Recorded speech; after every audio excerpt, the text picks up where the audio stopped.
Waking up in a massive bed that morning, Chloe rubbed her throbbing head, wondering just how much she had to drink last night. But when she turned her head, she froze in absolute terror. Why on earth was there a shirtless man lying right next to her? Chloe looked closer and gasped in pure shock. Oh my god, it wasn't a stranger, it was her big boss Ethan. Panic-stricken, Chloe tightly wrapped herself in the blanket as flashes of last night came rushing back. It was their first college reunion since graduation, and everyone in the VIP lounge was partying hard. Her best friend, Lily, dragged her over, thrilled about some cute guy waiting for her. The rest of the crowd joined in, teasing Chloe about being single for so long and being all talk. Completely drunk, Chloe spotted Ethan looking sharp in his suit down the hallway and pinned him against the wall. She even felt up his abs, totally swooning over him like a fanatic. Soon after, they spent a wild intimate night together in room 168. Back in reality, Chloe sank into deep regret and despair. If the boss found out she slept with him, her career would be completely over. Terrified, Chloe didn't waste a single second. Ignoring her aching body, she threw on her clothes, grabbed her bag, and bolted out of the room. But in her rush, Lily's resume accidentally slipped out of her bag and onto the carpet. The moment Chloe got home, she ran right into Lily, who was heading out. Lily casually asked why she was just getting back. Feeling guilty, Chloe avoided eye contact and lied about crashing at a classmate's place. Then Lily asked if she had printed her resume for tomorrow's interview. Chloe frantically dug through her bag, only to realize in horror that it was gone. Hearing this, Lily's face instantly dropped. She angrily accused Chloe of not caring just because she didn't go to an Ivy League, then slammed the door and stormed out. Meanwhile, back at the hotel, Ethan was calmly buttoning his shirt. As he prepared to leave, he noticed a resume lying on the carpet with the name Lily Lynn printed on top. Just then, his assistant, Mark, walked in with some hangover medicine. Ethan handed the resume to Mark with a stern look. "Find this woman for me within 24 hours, he ordered coldly. Ethan assumed she was the girl from last night, triggering a massive misunderstanding. Ethan strode back into the office building with Mark. Right at the entrance, Chloe witnessed a dramatic scene, security dragging out an employee who tried to seduce the boss. Nearby co-workers were gossiping, mocking her for getting fired less than 24 hours after making her move. Senior staff warned that Ethan absolutely despised gold diggers trying to sleep their way to the top. Standing nearby, Chloe broke out into a cold sweat. Hiding behind her desk, she knew her fate would be way worse if she got caught. While Chloe was panicking, Ethan gave a cold order to his head secretary, Linda, to filter out trash and hire a replacement. Linda quickly nodded and agreed to the task. But as Ethan turned toward his office, his eyes locked onto Chloe, who was shrinking back in the crowd. Ethan marched straight over, yanked up her ID badge, and asked coldly, "Where did you graduate from?" Chloe stammered in fear, "And why?" Out of nowhere, Ethan dropped a bombshell. "She is my new personal secretary." Stunned, Linda protested, mentioning that Chloe had only been an intern for 2 months. But Ethan ignored her completely and walked away. Once he left, Chloe breathed a sigh of relief, wondering if he genuinely didn't recognize her. A jealous Linda walked over, bitterly sneering that Chloe got lucky, insulting her plain look as being too ugly to pull any tricks. Chloe secretly agreed, terrified of the job, and told Linda she wanted to pass the position to someone else. Linda rolled her eyes and coldly dropped the salary figure, 10 grand a month. Hearing 10 grand, Chloe's eyes instantly lit up and her hesitation vanished into thin air. She grabbed Linda's arm, ecstatic, and cheered, 10 grand. "Linda, where do I sign the paperwork?" While Chloe was eager to call her friend, Ethan had already tracked the resume straight to Lily's apartment. Facing the powerful billionaire at her door, Lily felt incredibly nervous. Mistaking her for the girl from the hotel, Ethan looked at her intensely. "You were with me last night. Don't worry, I take full responsibility." With a nod from Ethan, Mark immediately handed over a massive check. Ethan offered her a choice: take a $1 million check or move into his Brentwood estate. "Take 3 days to think about it, then give me a call." Leaving a black card and the check behind, Ethan turned and walked out. Lily stood frozen in the middle of her living room, realizing Ethan had mistaken her for Chloe. As the luxury car drove away, greed and vanity completely took over Lily's mind. With a scheming look, she muttered, "Don't blame me, Chloe, no woman could turn down this kind of fortune." When Chloe happily got home, she excitedly yelled to Lily about her massive raise, suggesting they go out for a big dinner. But she turned around to see Lily packing her bags. Confused, Chloe asked why she was leaving. Shifting her eyes, Lily proudly lied that she landed a job paying 20 grand and had to move out immediately. Shocked and worried her friend was being scammed, Chloe tried to reason with her, fearing Lily was acting out of insecurity.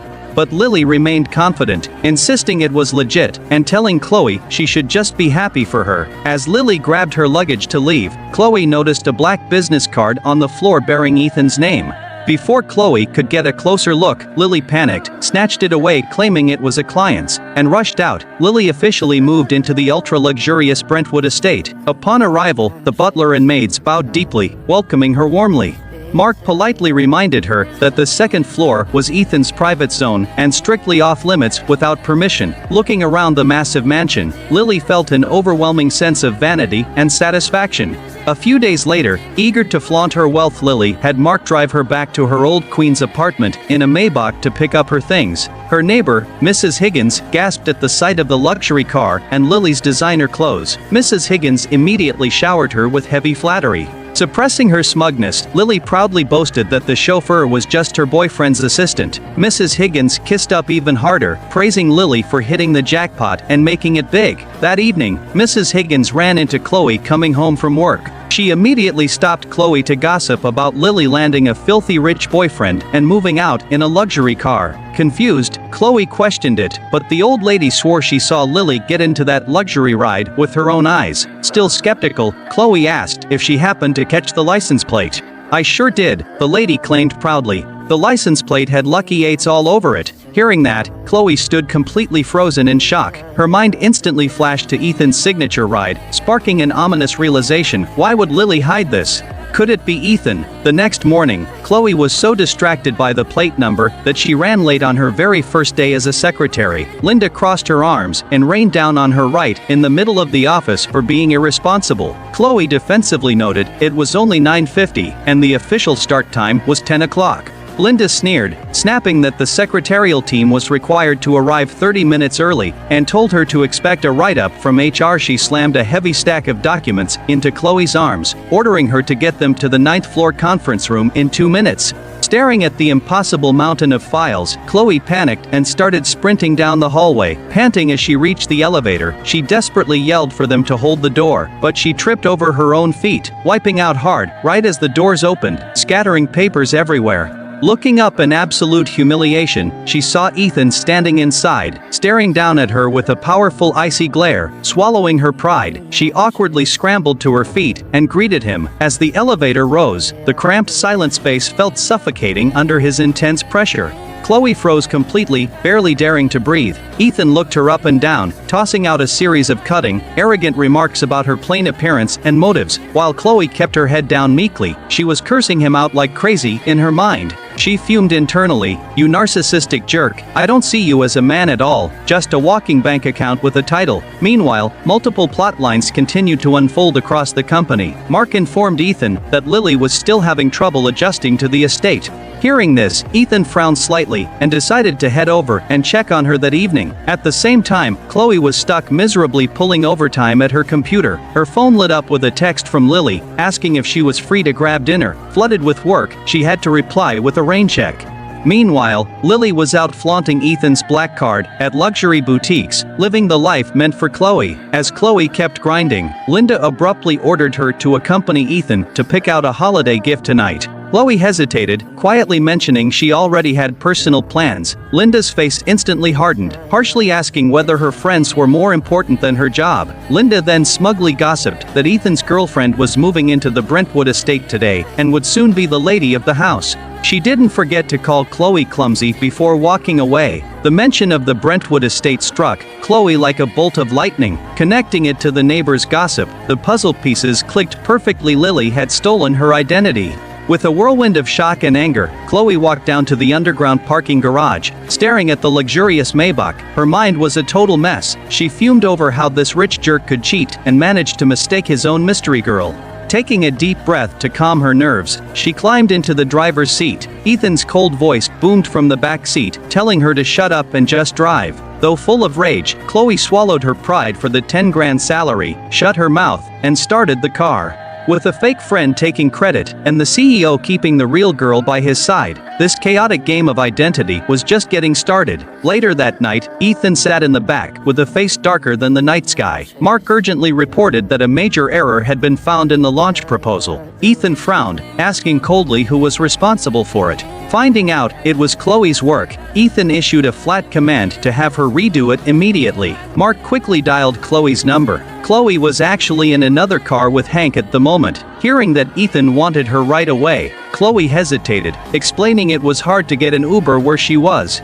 Mark cut to the chase and offered to send a company car, so Chloe agreed to wait. Hanging up, Chloe helplessly told Hank that her boss needed an emergency revision at his estate. She told Hank to head home, since a ride was already on the way for her. Hank complained about the ridiculous hours and her having to go to a male boss's house. Chloe sighed, noting she hated it too, but rules were rules when it came to the boss. With that, she stepped out of the car. Meanwhile, back at the Brentwood estate, the vibe was thick with tension. Wearing a red silk robe, Lily brought a platter of fruit to Ethan, softly telling him not to overwork. Ethan didn't even look up, coldly telling her to just leave it on the table. Lily pressed on, slyly hinting that she had a special gift waiting for him in the bedroom. Ethan's expression remained ice cold. Just then Mark walked in, reporting that Chloe had arrived, and he was going down to get her. Seeing their privacy interrupted, Lily made an excuse about being tired and went upstairs. As Mark led Chloe inside, they ran right into Lily near the elevator. Lily was clutching her stomach, looking completely pale and miserable. Mark immediately asked if she was okay or needed a ride to the ER. Lily shook her head, weakly brushing him off before walking away. Watching from behind, Chloe stared at Lily's red lingerie, wondering if Ethan fell for that trashy look. Given how much pain Lily seemed to be in, Chloe couldn't help but wonder what was really going on. In the living room, Chloe and Mark finally met face to face with Ethan. Holding a glass of whiskey, Ethan looked at Chloe and uttered a single word, "Redo." Confused, Chloe cautiously asked what was wrong with the proposal. Ethan shot her a sharp look, sarcastically asking if he really needed to hold her hand through it. Swallowing her frustration, Chloe took the files back and prepared to rewrite them. The living room fell dead silent. Chloe sat on a tiny stool, furiously working on her tablet, while Ethan relaxed across from her, sipping wine like royalty. Ethan suddenly broke the silence, asking if she resented him for ruining her night. Chloe played along perfectly, smilingly, claiming she absolutely loved working overtime. But on her screen, she furiously typed out a hidden rant, "You miserable capitalist leech. Even medieval landlords weren't this cruel." She used the tablet as a private outlet to vent her raging anger. Unaware of her insults, Ethan casually remarked that he hadn't realized her personal life was so messy. Chloe panicked, quickly defending herself by saying she just became a different person when drunk, though it was never intentional. Ethan sneered, mocking her tendency to hook up with strangers whenever she had a drink. Chloe was completely baffled, having absolutely no idea what he was talking about. Suddenly, the maid knocked urgently, reporting that Lily was upstairs screaming in severe pain. Hearing this, Ethan dispatched Mark to go check on her immediately. Once they left, Ethan stood up and slowly walked right up to Chloe. He leaned down abruptly, bringing their faces so close they could hear each other's heartbeats. Ethan stared deeply into Chloe's eyes without saying a single word. Chloe froze, completely weirded out, wondering what kind of mind games he was playing now. Without another word, Ethan turned on his heel and went to check on Lily. In the bedroom, the doctor cleared Lily, telling Ethan it was just a minor case of food poisoning. Ethan nodded coldly and told Lily to just get some rest. Once they were alone, Lily immediately started playing the victim card. With teary eyes, she whined about being an orphan who could never afford a hospital visit growing up.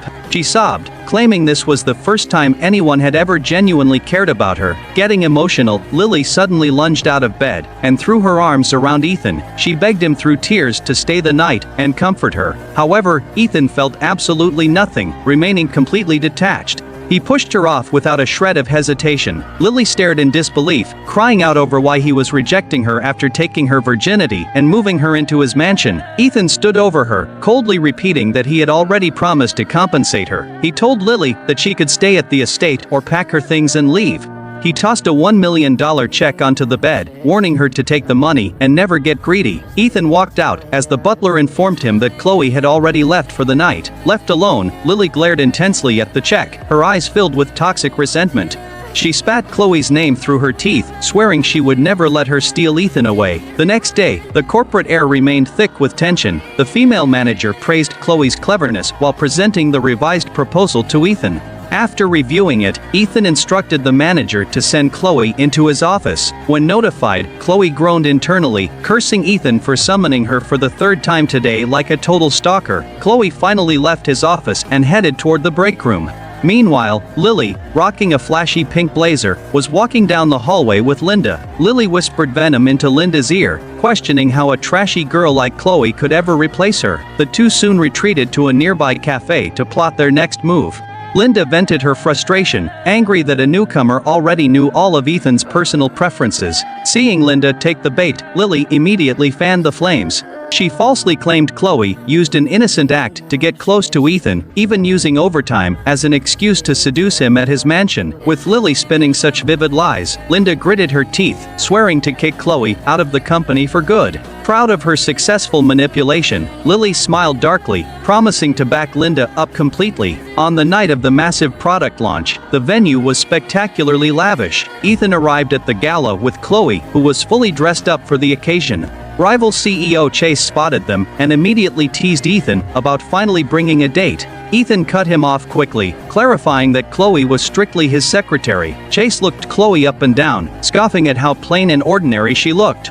Visibly annoyed, Ethan snapped back, telling Chase he was talking way too much tonight. Once dinner started, Chase targeted Chloe relentlessly. He tried to force a drink on her, bragging about how expensive the rare vintage was. Chloe politely declined, warning him that she was a terrible drunk who tended to lose control, but Chase refused to take no for an answer, aggressively pushing the glass to her face. Before Chloe could panic, Ethan reached over, snatched the glass from her hand, and downed it in front of everyone. Chase burst out laughing, teasing Ethan for being so fiercely protective of his little secretary. Despite the gesture, Chloe still ended up completely wasted later on. Stumbling down the hallway, she ran straight into Ethan, who had followed her out. Losing all control, a wasted Chloe shoved Ethan against the wall, pinning him completely. She cupped his face, giggling as she called him a hottie, and whined about him forgetting to pay her last time. Ethan stood there, utterly shocked by her wild behavior. Chloe stared into his eyes, asking if he knew who she was, before mumbling that they could just settle the bill tomorrow. Before Ethan could even react, she grabbed his tie, pulled him down, and planted a fierce, reckless kiss right on his lips. The next morning, bright sunlight streamed into the hotel suite.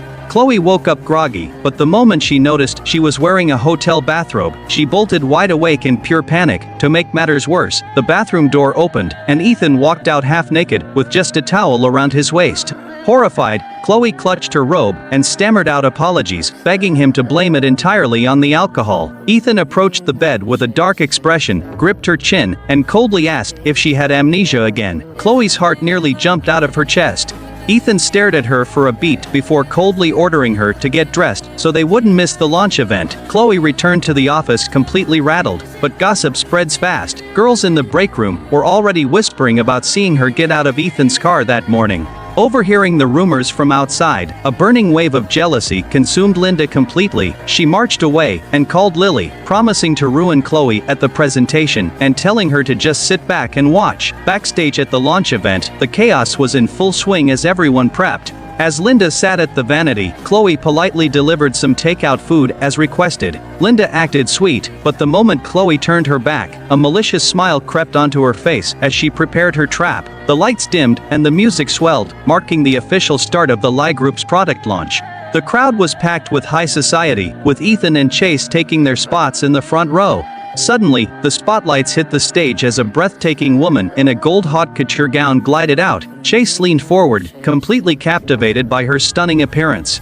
He nudged Ethan excitedly, pointing out how gorgeous and strangely familiar the speaker looked. Ethan looked up, and his gaze instantly locked, because the stunning star dominating the entire stage was none other than Chloe. Flashback to just a few minutes earlier backstage. It turned out Linda had eaten the food Chloe brought, deliberately triggering her own severe peanut allergy. With her face swollen like a balloon, Linda was physically unable to host the event. The production manager was furious, screaming at Chloe for the disaster. Though pale with fear, Chloe stood her ground, offering to take full responsibility to save a year of the company's hard work. Ethan strode into the backstage area right at that crucial moment. Linda faked being a team player, weakly suggesting that since Chloe wrote the script, she should take the stage. Looking at Chloe's determined face, Ethan chose to trust her and ordered her onto the stage immediately. Back to the live stage, Chloe took a deep breath, smiled gracefully, and opened her presentation folder. But the moment she looked down, her mind went completely blank with shock. The folder was completely empty, nothing but a single sheet of blank white paper. It was Linda's doing, a cruel setup meant to humiliate her in front of the world. In the audience, Lily adjusted her sunglasses, smirking as she waited for the train wreck. But Chloe didn't break. Relying on her flawless memory and quick wit, she delivered a masterclass speech entirely unscripted. The crowd erupted into thundering applause, and Ethan looked up at her with pure unfiltered admiration. The launch was a massive success, leaving a bitter Linda backstage practically spitting blood in anger. Ethan walked into the back room with an icy expression, his gaze cutting straight through Linda. In a low, menacing voice, he warned Linda that he would never tolerate another accident. He showed her no mercy, making it crystal clear that if she ever tried to sabotage Chloe again, she would be ruined. Trembling under his terrifying aura, Linda kept her head low, unable to utter a single word. At the after-party, the VIP lounge was buzzing with celebration. Staff members toasted to their victory, with Ethan and Chloe sitting side by side at the head table. Ethan raised his glass, proudly announcing that everyone's year-end bonuses would be doubled. Feeling loose from the drinks, Chase leaned in and openly tried to poach Chloe right in front of Ethan. He smirked, asking what her rate was and offering to double her current salary if she jumped ship to his firm. Ethan's face darkened instantly as he cut in coldly. "She makes 20 grand a month here, still want to match it?" Chase sat back in utter shock, sputtering that paying a secretary 20 grand a month was downright insane. Hearing her new salary, Chloe kept a polite smile while screaming with absolute joy on the inside. She quickly did the math, realizing that at 20 grand a month, she could finally buy her own apartment and have a place to call home in a year. Outside, in the dimly lit hallway, Lily stood completely alone in the shadows. She glared through the glass door, her eyes fixed venomously on Chloe, laughing and flirting with Ethan. Watching Chloe shine in the spotlight, Lily balled her hands into fists, her eyes burning with a toxic envy that threatened to destroy everything. Today, I'm bringing you the full recap of a thrilling drama. It all starts inside a luxury mansion in New York. A scheming woman named Amber paces around in a scarlet silk robe. With a cold glare, she takes a call to track down the company's secretary, Chloe. Learning that Chloe is a tough nut to crack, Amber scoffs. She demands Chloe's license plate number immediately. A dark conspiracy is quietly set in motion. Meanwhile, at the Hydes and Vance Group headquarters, the young and powerful CEO Ethan is buried in his work. Suddenly, he gets a phone call from Chloe. On the line, Chloe sounds a bit tense. She explains that even though he gave her a Tuesday break, she just couldn't sit around while the office was swamped, so she's already driving to Boston to meet a major client. Hearing this, Ethan's brows furrow. Instantly worried, he demands to know her exact location. Ethan rushes to the parking garage and jumps straight into Chloe's gray sedan. Immediately, the spoiled CEO starts complaining about a weird smell in the car. He frowns, asking what that strange odor is. Chloe awkwardly sits at the wheel and starts the engine.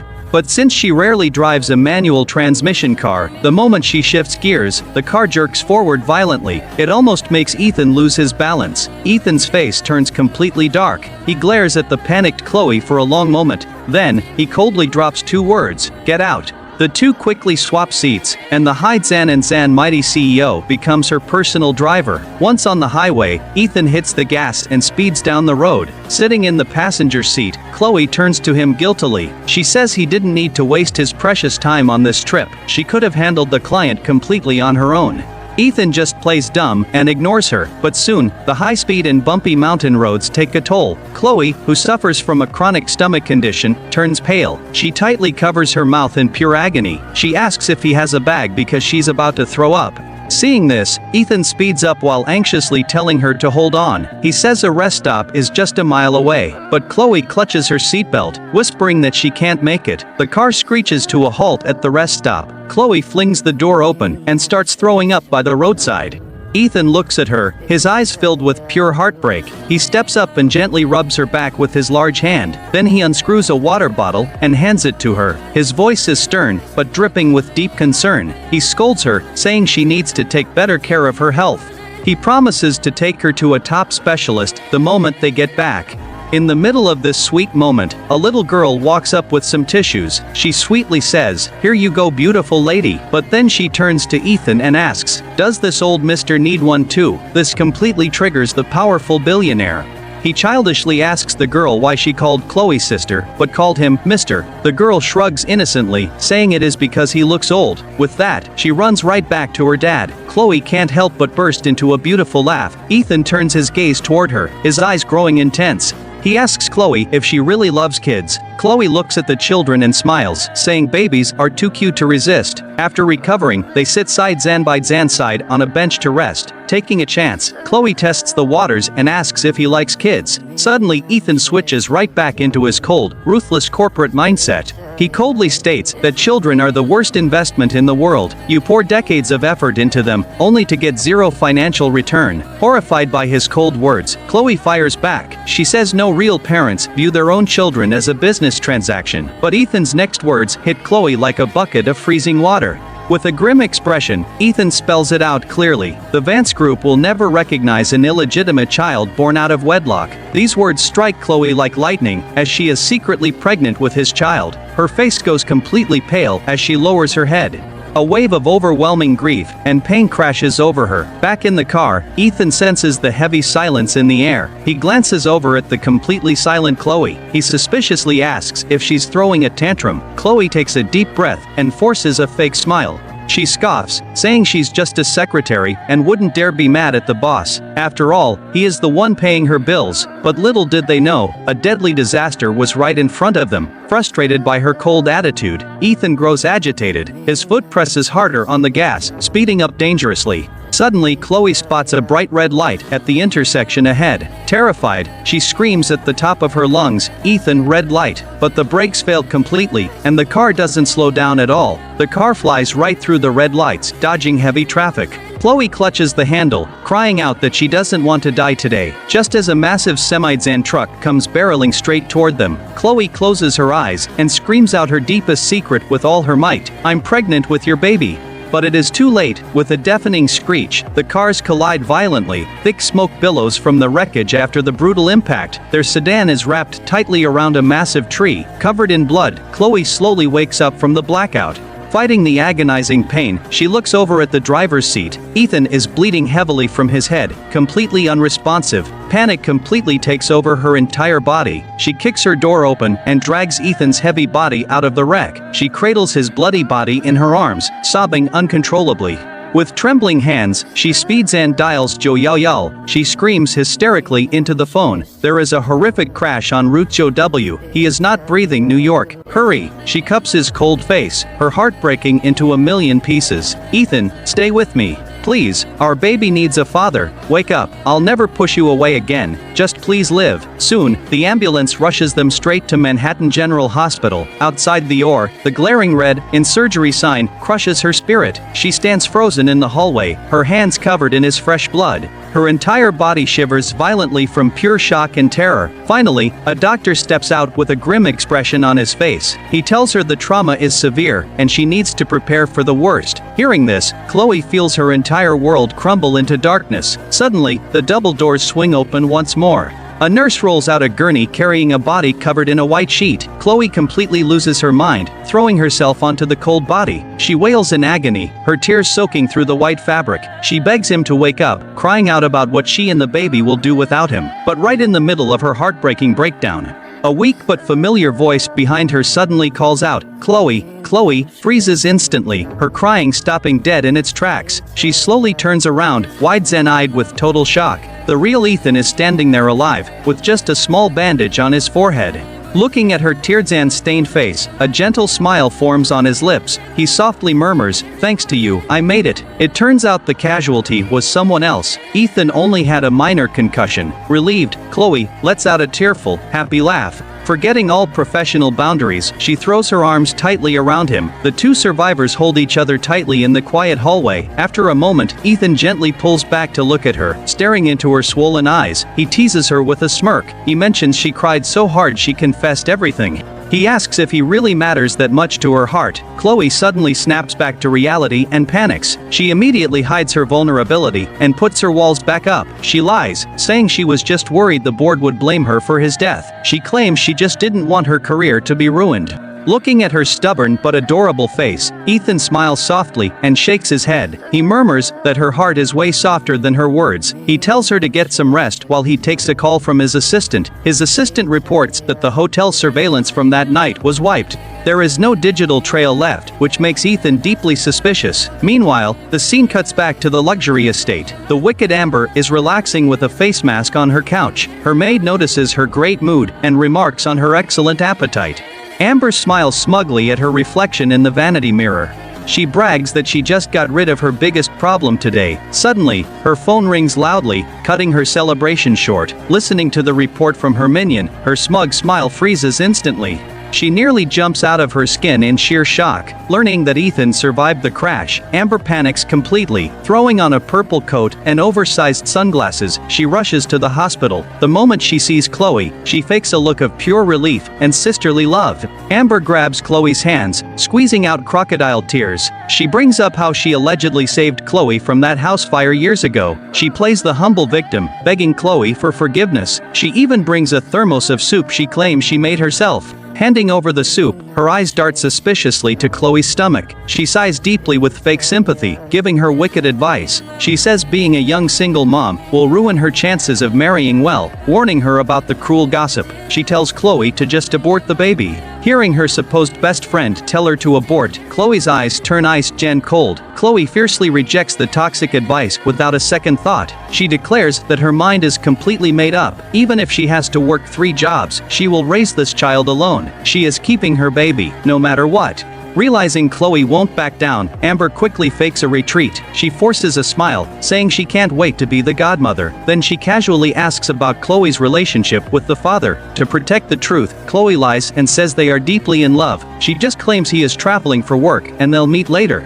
Amber smiles and nods along with the lie, but the second she steps into the hallway, her mask slips off completely. Her face twists into pure venomous rage. She rips off her sunglasses and growls under her breath. Those useless idiots told her Chloe was just having a workplace spat. But now the bitch is pregnant, and the father is Ethan himself. Glaring at the door, she swears, "If I can't have him, no one will." Back inside the room, the mood is surprisingly warm. Ethan is sitting by the bed, happily eating takeout Chloe bought. Though he grumbles that the cheap food is beneath his status, his actions speak louder, devouring every single bite. Curious, he asks which 5-star spot this came from. Chloe smiles, saying it is just a local diner she grew up eating at. She explains that they were just orphans from the city shelter. They worked construction just to pay for school, eating cheap meals. Hearing this, something melts deep inside Ethan's hardened heart, but he mistakenly assumes the childhood friend is her deadbeat boyfriend. He angrily snaps, asking what kind of man lets her suffer like that. Seeing his wild jealousy, Chloe quickly clears the air. She reveals she has never actually been in a relationship in her life. Ethan freezes instantly, his eyes widening with absolute shock and pure joy. A few days later, Ethan is cleared to leave the hospital. Chloe stands close, gently straightening his designer silk tie. They are inches apart, tension thick enough to cut with a knife. But right in the middle of this electric moment, his wealthy frats and boyfriends burst through the door unannounced. One of them spots Chloe's cracked phone sitting on the table. Trying to flirt, he offers to buy her the latest model right now. Before he can finish, Ethan's face drops as he steps firmly in front of Chloe. Ethan coldly tells his friend to keep his money in his pocket. He claims Vance Group is handing out new iPhones to every employee tomorrow. His friends look at each other in utter disbelief. They burst out laughing, asking when he became such a generous boss. They tease him mercilessly for being a fiercely protective boyfriend. Blushing furiously, Chloe excuses herself and rushes to the restroom. Splashing cold water on her face, Ethan's cruel words about illegitimate kids echo in her mind. He is a billionaire heir, and she is just a nameless orphan girl. There is an ocean of class difference between them. Logic finally triumphs over her fragile feelings. Staring at her reflection, she decides to hand in her resignation, but the second she steps out, she bumps right into an arrogant executive. Mr. Davis, coffee spills onto his luxury suit, causing him to throw a massive tantrum in the hallway.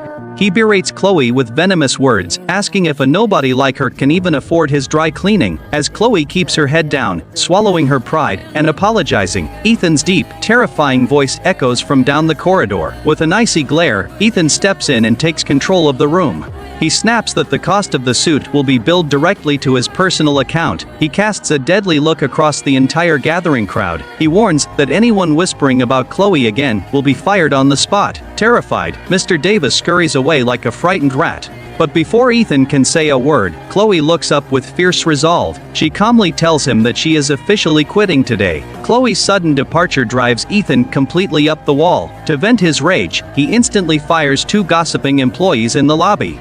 He storms back into his private office, his mood darker than ever. Suddenly, his eyes catch an ultrasound report left behind on Chloe's desk. Seeing Chloe's name next to a positive early pregnancy diagnosis, a wave of blinding fury and jealousy completely consumes his mind. He rips the paper off the desk and confronts Chloe in a blind rage. Driven by pure possessiveness, all his logic goes out the window. He sneers, asking whose bastard child she is carrying if she's so innocent. He throws the ultimate insult right at her face. Pregnant and unwed, you don't even know who the father is. You play the saint, but your private life is completely trash. These words pierce Chloe's heart like a million poisoned daggers. Tears streaming down her face, she looks at him with pure disgust and screams, "I already quit. Find another dog to bark at." She slams her badge onto the floor and storms out for good. Watching her walk away, the fog clears and Ethan realizes the fatal mistake he just made. Devastated, Ethan drowns his sorrows alone at an upscale Manhattan lounge. His best friend watches him chug the liquor and tries to talk some sense into him. He insists that a professional woman like Chloe would never act reckless. Ethan turns away stubbornly, snapping that the ultrasound paper didn't lie. His friend sighs, throwing a sudden curveball question, "What if that baby belongs to you, man?" Ethan freezes mid-zan drink, his voice shaking. "Impossible, we only shared that one single night." His friend slaps the table, shouting at him, "One night is all it takes. Stop being an idiot and do the math." The realization hits Ethan like a massive thunderbolt. The dates match up perfectly with their secret encounter. The baby isn't someone else's, it is his own blood. Panic strikes his heart as he drops his glass and grabs his coat. He sprints out of the lounge, driving like a madman to find the woman he broke. Cut to Chloe's apartment across town. Chloe sits on her sofa in a plain knit sweater, rubbing her aching stomach. Her loyal friend Ryan sits nearby, handing over her ringing phone. The screen shows a text from Ethan that was clearly meant for her. Ryan looks at her and gently gives his advice. He says Ethan is the father and probably wants to fix things, though Chloe stubbornly claims their relationship is purely dead and over. Her eyes betray her words, lingering on his name with deep longing. Finally, she stands up and decides to meet him at the lounge. Chloe arrives at the luxury venue right on time, but instead of Ethan, she runs right into a manic, unhinged Amber. Dressed in a black gown, Amber has completely lost her elite composure. She breaks down sobbing, tears ruining her expensive makeup. With a loud thud, she drops straight to her knees before Chloe. She clutches Chloe's dress, begging in a desperate, pathetic voice, "Chloe, you've always beaten me at everything, looks, talent, status, but I truly love Ethan. I am begging you on my knees. For the sake of me saving your life in that fire, name your price and leave him." Watching her former friend degrade herself into a psycho over a man, and using cheap emotional blackmail, Chloe's gaze turns into pure ice. She looks at the monster Amber has become, feeling nothing but pity. She coldly brushes Amber's hands away and walks off into the night. At that exact moment, Ethan is pushing 80 miles an hour to get to her. The scene shifts to the lounge lobby, where Ethan, Amber, and Leo are talking. Suddenly, Ethan turns around and his heart drops to his stomach. A few yards away, Chloe is collapsed on the floor, bleeding out heavily. She is writhing in agonizing pain on the cold marble, screaming her name. Ethan loses his mind and sprints over, scooping her up. Looking at her fading consciousness, the powerful CEO completely panics. He roars at assistant Leo, "Get the car right now, move." He shoves past an arriving Ryan, sprinting toward the exit with Chloe in his arms. He drives like a demon straight toward the emergency room. Chloe is wheeled into the trauma bay at lightning speed. Ethan tries to force his way in, completely out of his mind with fear. The medical staff blocks him, shouting that families must stay back. The heavy double doors slam shut in his face. The ominous red in surgery light blinks on above him. Trapped in the waiting room, Ethan feels completely powerless. He leans against the wall, burying his face in his hands, shaking violently. Leo stands by his side, nervously trying to pacify his terrifying boss, praying that Chloe survives this horrific night. After what feels like an eternity, the operating door swings open. The lead surgeon steps out, asking for the patient's family. Ethan and Leo instantly swarm her like hungry predators. Ethan grabs her scrubs, desperately asking if Chloe and the baby are safe. The doctor hesitates, looking at him suspiciously, asking who he is to her. Leo jumps in, nervously claiming Ethan is just her boss. But Ethan roars over him with everything he's got. "I'm her man." The doctor sighs at his intense reaction, trying to clarify his legal status. Ethan completely snaps, yelling at the top of his lungs, "That doesn't matter, just tell me if she is alive." Finally, the doctor delivers a massive bombshell twist. Chloe was never pregnant to begin with, she was just experiencing her regular monthly cycle. The severe hemorrhage was caused by a dangerous chemical compound in her system. Ethan and Leo stand frozen, their jaws dropping in pure shock. Later, a recovered Chloe rests against the pillows in her room. The doctor sternly asks what foreign pills she has been taking lately. She notes a normal cycle would never cause that kind of internal bleeding. Chloe looks confused, whispering that she's been very careful with her body. She claims she only takes her daily health supplements. The doctor asks to see the specific bottle she's been using. Chloe nods, weakly pointing toward her purse on the chair. Ethan rushes over, gently grabbing a small blue bottle and handing it to the doctor. The doctor inspects the label, pouring a pill into her palm. Her face turns completely pale as she looks up in absolute horror. "This isn't a vitamin capsule. This is a highly toxic abortion pill." The words hit Chloe like a physical blow to the chest. Staring at the bottle she took every day, tears spill down her cheeks. She gasps, in total disbelief. "No, Amber gave me these vitamins." The moment he hears Amber's name, Ethan's eyes flash with murderous rage. He growls, demanding to know why Amber would try to poison her. Still hurting from his past insults, Chloe finds his fake concern deeply ironic. She scoffs through her tears, turning her face away from him coldly. "Stop playing the devoted protector now, Ethan. Why don't you go ask your precious little girlfriend Amber?" Suddenly, the door flies open, and a furious Ryan storms inside. Seeing Ethan, all his pent-up anger boils right over. He marches up, pointing a finger directly at Ethan's face. "You absolute piece of trash. What is Chloe to you? Amber is bragging everywhere that she owns you, so leave Chloe alone." Already furious, Ethan stands up, matching Ryan's glare step for step. He snaps back, telling him to watch his damn mouth in front of Chloe. Ryan refuses to back down, and the two men are inches from a fistfight. Exhausted by the drama, Chloe screams at them from her bed, "Enough, Ryan, don't waste your breath on him, throw him out. I never want to see his face again as long as I live." Hearing her banish him breaks something inside Ethan's chest. Frustrated and hurt, he barks, "What the hell are you two hiding from me?" With that, he spins around and storms out into the hallway. The room falls completely silent after Ethan leaves. Ryan looks at the weeping Chloe and sighs with deep sympathy. He sits by her side, his expression turning deeply serious. "Chloe, look at me. Tell me the absolute truth about that baby. You've been alive 25 years and never even dated anyone. Ethan is the only man who has ever laid a finger on you. If that child wasn't his, it is scientifically impossible." Little did Ryan know, Ethan was standing right outside the cracked door. Hearing the words, "He is the only man," echoes through his ears. He freezes completely solid in the empty hallway.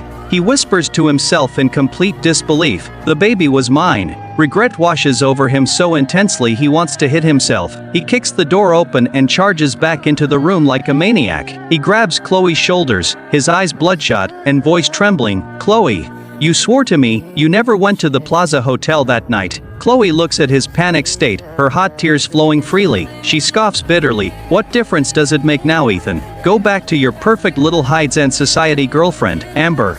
Ethan roars at the mention of Amber's name. "Screw Amber, I don't love her, I have never touched her." He quickly explains the massive identity mix Jen up to her. He says he only found Amber's resume on the floor that morning. When he confronted her, Amber shamelessly claimed credit for that night. That was the only reason he fell for the scam. He raises his hands, swearing an absolute oath right there. Chloe, I swear on my life, I haven't even touched her hand since she moved in. Hearing this, Chloe and Ryan exchange looks of pure shock. Ryan puts the pieces together, his jaw dropping. Holy crap, so Amber stole your identity to claim that night. Chloe sits frozen, her mind completely shattered by the betrayal. Her childhood best friend had engineered a massive scam to ruin her. She shakes her head in agony, wondering how Amber became so evil. She nearly died saving me from that fire back at the shelter, didn't she? Looking at her grief, Ryan lets out a heavy guilt-ridden sigh. He scratches his neck, finally confessing his own long-held secret. Chloe, I've been hiding the real truth about that day from you for years. Suddenly, a flashback reveals a warm memory from their past. In a dark hallway, a younger Ryan is talking to a young Amber. He tells Amber to lie and say she was the one who dragged Chloe out of the smoke. The young Amber looks confused, asking why she should take the credit. But Ryan, you were the one who broke down the door and saved her. Ryan awkwardly explains that even though they grew up together, they are young adults now. He didn't want Chloe to feel uncomfortable knowing he had to undress her to wash off the soot, so he asked Amber to take the credit to save Chloe's pride. Back in reality, the veins on Ethan's forehead pop in pure alpha rage. He lunges forward, ripping Ryan up by his collar and roaring, "You absolute bastard, you looked at her like that." Leo scrambles over, wrapping his arms around his boss to prevent murder. He begs Ethan to calm down and let go of the man's throat. Though choked, Ryan looks him dead in the eye with zero fear. It was a matter of life and death. Saving her was all that mattered. Sitting on the bed, Chloe feels an absolute winter chill settle over her heart. The last shred of affection for her childhood friend shatters. She whispers to her own shattered soul, Amber had been playing her from the very beginning. She was never a hero, and she never viewed Chloe as a sister. For a decade, Chloe had been nursing a deadly viper in her own bosom. With the truth out, the power couple finally unites against their enemy. Ethan coldly notes that a psychopath like Amber wouldn't stop at one crime. He asks if she really thinks that highway crash near Boston was an accident. Chloe's eyes widen as the puzzle pieces click together. The mechanic said the brake lines were cut clean through. Are you saying she tried to murder me?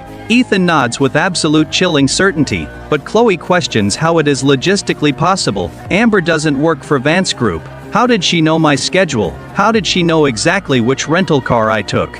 A murderous look flashes in Ethan's eyes as he spits out one word, inside help. Chloe sighs, feeling defeated by the lack of evidence. Even if it is her, we have zero hard proof to give the police. Ethan sits by her side, wrapping his large, warm hands around hers.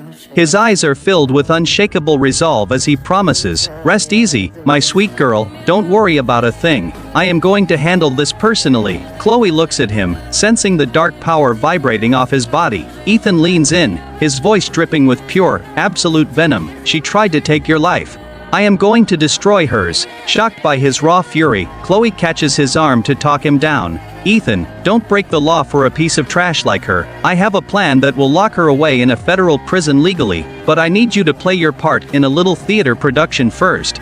Looking at his brilliant, fierce woman, his rage turns into total admiration. He 微微勾起嘴角，冲着江生宠溺的长长点了点头. The ultimate game of corporate revenge begins. That night, Ethan puts on his sharpest custom black suit. He stands like a statue outside the VIP lounge entrance. Soon, Amber arrives in a royal blue gown and heavy makeup. She struts over arrogantly, rolling a designer gold suitcase behind her. She stops in front of him, playing the role of a proud, hurt woman. She tilts her chin up, snapping that she has nothing to say to him. With a scoff, she tries to brush past him dramatically. Suddenly, Ethan spins around, forcing a perfectly broken, angry tone. "Amber, you knew Chloe this whole time. Why did you lie to me? Why didn't you tell me she was pregnant with some random bastard? Did you enjoy watching me get played like an absolute idiot?" Hearing his words, Amber's high heels freeze instantly. She turns around seeing his fury, cheering wildly on the inside. She realizes Chloe is finally dead in his eyes. She quickly plays the innocent victim, her eyes welling with fake tears. "Oh Ethan, I am so sorry. I thought you loved her so much. I was terrified you'd hate me and call me a liar, so I hid the truth. I only wanted to protect your feelings." Ethan sneers internally, while putting on a perfect face of deep disgust. He steps close, lowering his voice into a smooth seductive register. "I was blind. I actually thought she was a good woman. I had no idea she was such a manipulative snake. Sleeping with my friend behind my back while carrying a bastard. It is sickening." By now, Ethan is standing directly over her. He reaches out, gently wrapping a strand of hair behind her ear. He stares down with intense fake passion, luring her right into the trap, but the trash took itself out, and her game is finally over. She isn't fit to lace your shoes, Amber. You're the only pure, loyal woman I have left. Hearing the billionaire pour out such intense praise, and seeing his hatred for Chloe, Amber's defenses crumble completely. She bursts into ecstatic tears, unable to contain her absolute joy. Screaming his name, she throws her body into his arms, squeezing him tight, burying her face in his chest. A wicked, triumphant grin spreads across her face. Ethan wraps his arms around her mechanically, his eyes blank with pure disgust.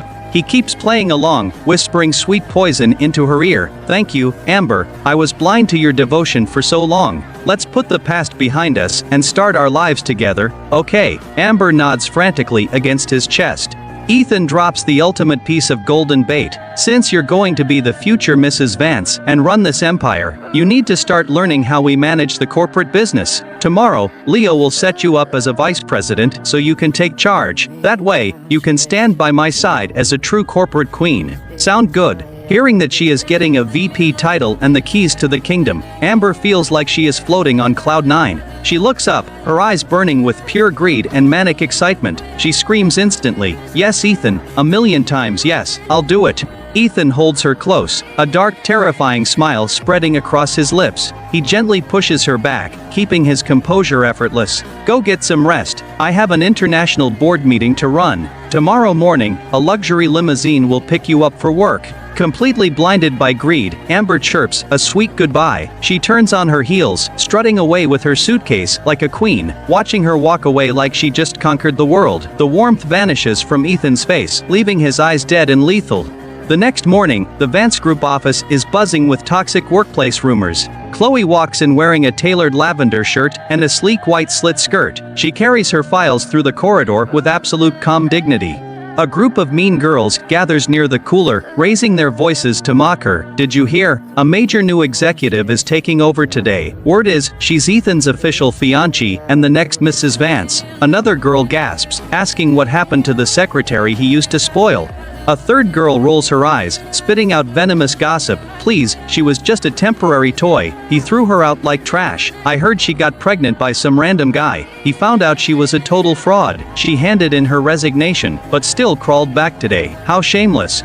Every single piece of vile gossip cuts clearly through the air into Chloe's ears, but Chloe doesn't blink, her expression completely unbothered and serene. She acts as if they are talking about a total stranger. She walks past them in her designer heels and sits down to start her day. Suddenly, the loud clacking of expensive heels echoes down the hallway. Amber struts in wearing a loud neons and pink blazer dress with a massive gold belt. She wears oversized shades, surrounded by bodyguards like a pop star. She carries herself like she already owns the entire corporate building. She glides over to the leather sofa, lounging back and sliding off her shades. Linda, a desperate new intern, runs up to her with a sycophantic smile. She bows down, gushing, "Good morning, Miss Amber. I mean Mrs. Vance. Can I fetch you an organic latte from the executive lounge right away?" Amber leans back, crossing her legs arrogantly. She inspects her black manicure with a bored expression, then her toxic eyes pierce through the crowd, locking directly onto Chloe. She raises her voice so the entire floor can hear her loud and clear. "No need, sweetie. I want her to make it for me." Wanting to score points with the new boss, Linda snaps around instantly. She barks at Chloe. "Chloe, are you deaf or just stupid? The future CEO's wife ordered a coffee. Get your ass moving." The entire office stops working, turning around to watch the public humiliation. Chloe remains perfectly calm, pointing a finger at herself with a smirk. "Me." Amber lounges back, raising an eyebrow with pure malice. "Yes, you, or is fetching coffee beneath a washed Xan-up secretary now." Faced with the blatant bullying, Chloe doesn't show a single hint of anger. Instead, she nods gracefully, a polite corporate smile plastered on her face. "Of course, Miss Amber, coming right up." She sets her files down and turns toward the break room. But after 2 steps, Amber calls out maliciously to push her further. "Wait, stop." Chloe stops on a dime, turning back around with a placid face. Amber waves her hand dismissively, changing her order with pure arrogance. "I changed my mind. Coffee stains teeth. Bring me a glass of hot water instead." Chloe keeps her perfect customer Xan service smile. "Certainly, no problem." Seeing Chloe act so submissive feeds Amber's sick thirst for power. She turns back to the groveling intern, waving her off like a fly. "You can go get that latte for yourself now." The intern beams, bowing "Yes ma'am, right away ma'am." Within minutes, the intern rushes back with a steaming hot cup. She presents it with both hands, smiling like a loyal dog. "Here is your beverage, Miss Amber. Watch out, it is boiling." Amber takes the cup, taking a slow dramatic sip. Just then, Chloe returns with a glass of freshly poured hot water. She places the glass on the desk, saying calmly, "Your hot water, Miss Amber." But Amber doesn't even glance at the glass. The split second Chloe turns to leave, Amber's eyes flash with psychotic rage. She hurls the scalding water straight onto Chloe's chest. The boiling liquid soaks through Chloe's silk shirt instantly. Her skin turns bright red under the heat, forcing a gasp of pure pain, but the attacker doesn't hesitate to play the victim first. She slams the empty glass onto the desk and jumps up, screaming. She points a finger in Chloe's face, screeching at the top of her lungs, "Chloe, are you trying to disfigure me? You did that on purpose." Seeing an opening to advance her career, Linda jumps right into the fray. She steps between them, barking at Chloe like a feral dog. "Chloe, are you completely blind? Do you know who she is? She is Ethan's future wife and the queen of this entire company. A fired nobody like you trying to assault an executive. You're blacklisted from NYC." Chloe's chest is burning with intense, throbbing pain, but listening to the insults and staring at Amber's smug face, her smile vanishes. Her eyes turn into twin lasers of absolute lethal ice. Brushing off the wet fabric, she slowly raises her head without a shred of fear. She fixes her deadly glare right onto the suddenly nervous Amber. She stares her down, her voice dropping into a chilling calm rhythm. "Oh, I know exactly who she is. I've known her secrets for a very long time." Staring into those knowing eyes, Amber's heart skips a beat in sudden panic. To hide her fear, she waves the intern away nervously. "Whatever, Linda, go back to your desk. I'll handle this." The intern nods, reluctantly giving Chloe one last dirty look before leaving. With the crowd gone and the lobby empty, Amber gets her twisted confidence back. She lets out a nasty chuckle and steps right into Chloe's personal space. Crossing her arms, she tilts her chin up in a classic bully stance. "Chloe, I know you're dying of jealousy. Ethan and I are getting married next month. He personally made me vice president, so I can take over the operations. He wants his future wife running the empire by his side. It is a real partnership. So sorry honey, in the end, I won the billionaire and the crown. I know he flirted with you, but you're just yesterday's garbage now. Know your place, pack your bags, and stop acting like a desperate homewrecker." "What the hell are you laughing at?" Watching Amber put on this pathetic delusional display, Chloe isn't even mad. She literally bursts out laughing right in her face. She looks at the doomed woman with pure, mocking pity. Chloe smiles gently, her tone completely relaxed. "Nothing, don't worry, Amber. Ethan and I are strictly ancient history. I'm just a simple employee here trying to earn an honest paycheck. Have a beautiful wedding. Just keep your drama away from my desk." Amber scoffs, assuming Chloe is just trying to save face. She scans Chloe's wet clothes with an arrogant, disgusted look. "Please, I don't waste my time on Lodz and level peasants. But check a mirror, honey, you're a nobody, you don't dictate terms to me." With a sharp turn she struts past Chloe like she just won the lottery, while Amber is riding high on her fake victory, thinking she crushed Chloe. The heavy powerful sound of designer dress shoes echoes from the elevator. Every single staff member freezes, standing at absolute attention. Ethan walks in wearing a flawless white custom suit and a black silk shirt. He looks like a lethal, untouchable corporate king. His jaw is clenched, eyes burning with a dark intensity as he marches through.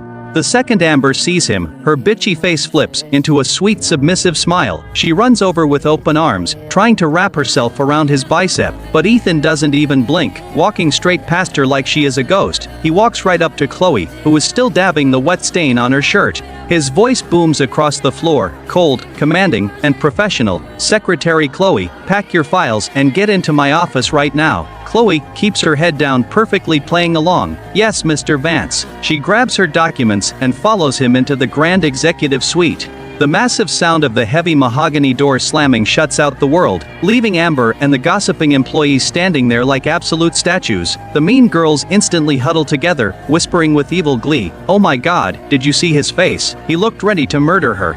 Chloe is getting demolished in there. Let's go watch the execution. A handful of nosy employees sneak over to the frosted glass partition. They crouch down, peeking through the gaps, waiting for Chloe to burst into tears. But those idiots outside have absolutely no idea what is actually happening. If they could see through the glass, their brains would literally melt. The very millisecond that heavy door locks into place, the icy corporate monster melts away instantly into a desperate lover. He throws his powerful arms around Chloe, pulling her into a fierce embrace. He holds her tightly from behind, resting his chin softly against her neck. His eyes are filled with pure, unadulterated adoration and love. Chloe breathes heavily, feeling his hot breath against her skin as she squirms slightly. She whispers in a sweet scolding tone, "Ethan, stop it." The entire office is staring right through the glass. "We are at work, keep your hands to yourself for 2 minutes." But the billionaire acts like a total brat, tightening his grip around her waist. He groans in a low playful whisper against her skin, "Babe, how much longer do we have to pretend? I'm losing my mind here." Chloe turns her head, smiling at the giant toddler running a multi-billion-dollar company. "Be good. The inside mole hasn't completely exposed herself yet. Just play along for a few more days so we can lock them up for good." "Okay." Ethan holds her closer, his eyes softening with deep, protective guilt. He gently touches her damp hair where the water hit, whispering softly, "I don't care about the rumors or the drama on my end. But watching that psycho throw hot water at you, it kills me inside." Chloe's heart flutters at his fierce protectiveness. She laces her fingers through his and smiles up at him. Honestly, watching her make an absolute fool of herself is kind of hilarious. Ethan welcomes the distraction, his gaze dripping with pure, undeniable attraction. "All right, Detective Chloe. Did you uncover any new clues today?" Switching back into her brilliant professional mode, Chloe's face goes serious. She turns around in his arms to face him directly. "Right, business first, that intern, Linda, the one working with Davis. I've been tracking her. She and Amber are way too close. The way they communicate, there is no way they just met today. It is a setup. She is definitely the inside mole." Ethan rests his chin on her shoulder, his tone turning clinical and lethal. "You're spot on. My security team traced them back to Boston. Linda knows Amber's a fraud, but she is using her to climb the corporate ladder. But remember the product launch disaster last quarter? Simone swapped your presentation slides to humiliate you on livestream. It wasn't a glitch. Linda was trying to destroy your reputation back then too. We need to bait them into making one final fatal mistake." As they hold each other, mapping out the final chess moves of the sting, Chloe catches a glimpse of the nosy employees whispering outside the glass window. Her brilliant mind spins, instantly shooting a sharp look at Ethan. She suddenly screams at the top of her lungs, sounding totally broken. "How could you do this to me?" Ethan's reflexes are elite. Before the word fades, he slams his hand over her mouth, perfectly catching her cue. Holding her mouth, Ethan unleashes a wave of terrifying corporate fury. He roars toward the glass doors with a voice that shakes the room. "Chloe, this financial report is an absolute piece of garbage.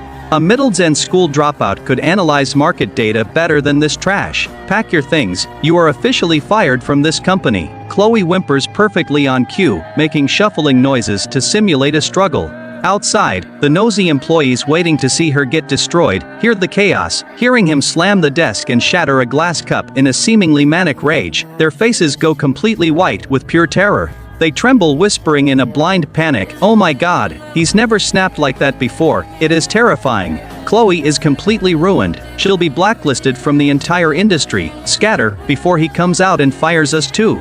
Within seconds, the crowd vanishes, running back to their desks in fear. The entire floor drops into a dead, terrified silence. Once the hallway is completely clear of eyes and ears, Ethan and Chloe look at each other and burst into quiet, hysterical laughter. Their little Hollywood production worked like an absolute charm. The laughter vanishes from his face, replaced by a cold, calculative mask. He straightens his collar, letting out a heavy, oppressive alpha aura. He throws open the mahogany doors and steps out into the bullpen. He marches through the rows of trembling employees who dare not look up. He stops dead in front of the intern, Linda, the toxic inside mole. He looks down at her like an insect, his gaze sharp enough to kill. He drops the axe with zero emotion. "You're fired, get out." Linda freezes in her chair, her brain short-circuiting at the sudden termination. She stammers out, trembling from head to toe, "What? Why, Mr. Vance? I did everything perfectly today. You can't just fire me without cause." Ethan lets out a dark, mocking sneer, staring at her like a pathetic clown. He delivers the final verdict so every person on the floor can hear, because you insulted the future queen of this empire. Clear your desk, collect your final check, and vanish from my sight. With that, he turns on his heel and leaves her standing in total ruins. Linda slumps against her desk, her face pale as a ghost, her life ruined, her eyes burn with absolute, desperate hatred. The floor manager steps up, handing her a box with zero sympathy. "Let's go, Linda, don't make a scene." Linda snaps completely, all professional filter gone. She rips her ID badge off her neck and slams it onto the desk with a scream. She stomps off toward the elevators, swearing under her breath. Night falls over Manhattan, the city skyline glittering outside the massive windows, inside the dimly lit executive suite. Ethan's monitor loops the footage of Amber throwing hot water at Chloe. Dressed in a pinstripe suit, he leans back, his eyes tracking every move with cold fury. Chloe walks in with a tablet, a confident smile playing on her lips. Hearing her steps, his icy expression melts away into pure warmth. He looks at her with absolute unwavering devotion. He pulls her onto his lap, his voice rich and soft. "The trap is set, Secretary Chloe. Now it is time for my queen to deliver the final blow." Chloe's heart swells at his words. She flashes her phone, which is already primed and recording. She smirks, her eyes flashing with brilliant determination. "Sit back and relax, Mr. Vance. The show is about to begin." Meanwhile, in a dark, abandoned stairwell on the top floor, a vicious screaming match breaks out between Linda and Amber. Fired and blacklisted, Linda has completely lost her mind and filters. She lunges like a feral animal, ripping into Amber's expensive blazer. She screams right into her face, her eyes bulging with psychotic rage. "Amber, you got the billionaire, and now you're cutting me loose. Did you complain about me to Ethan, you ungrateful bitch?" Shocked by the physical assault, Amber's elite temper flares up instantly. She shoves Linda back hard, her face twisting into dark malice. "Get your hands off me, you crazy dog. I didn't say a damn thing. Ethan just screamed at me in his office because of the scene you made. So stop acting like a victim before I destroy you myself." Linda lets out a dark maniacal laugh, her eyes burning with pure desperation. She steps up, pinning Amber against the concrete wall with a sneer. "Oh really, don't play the saint with me, Amber, who begged me on her knees at the hotel to falsify Chloe's schedule. Who ordered me to cut the brake lines on her car so she'd die on the highway. Now you've scammed your way into a ring in a billionaire's bed. And you think you can just eliminate the witness who knows everything." Hearing her murder plots spelled out loud, Amber's blood runs cold. She scrambles to cover Linda's mouth, looking around in a blind panic. "Are you insane? Shut up, someone could hear you." Linda brushes her off, completely reckless because she has nothing left to lose. She pulls out her phone, flashing the screen right in Amber's face. She whispers, with absolute cold malice, "Deny it all you want, you spoiled brat. Every text you sent, every call where we mapped out the crash, I have every single byte backed up on this phone.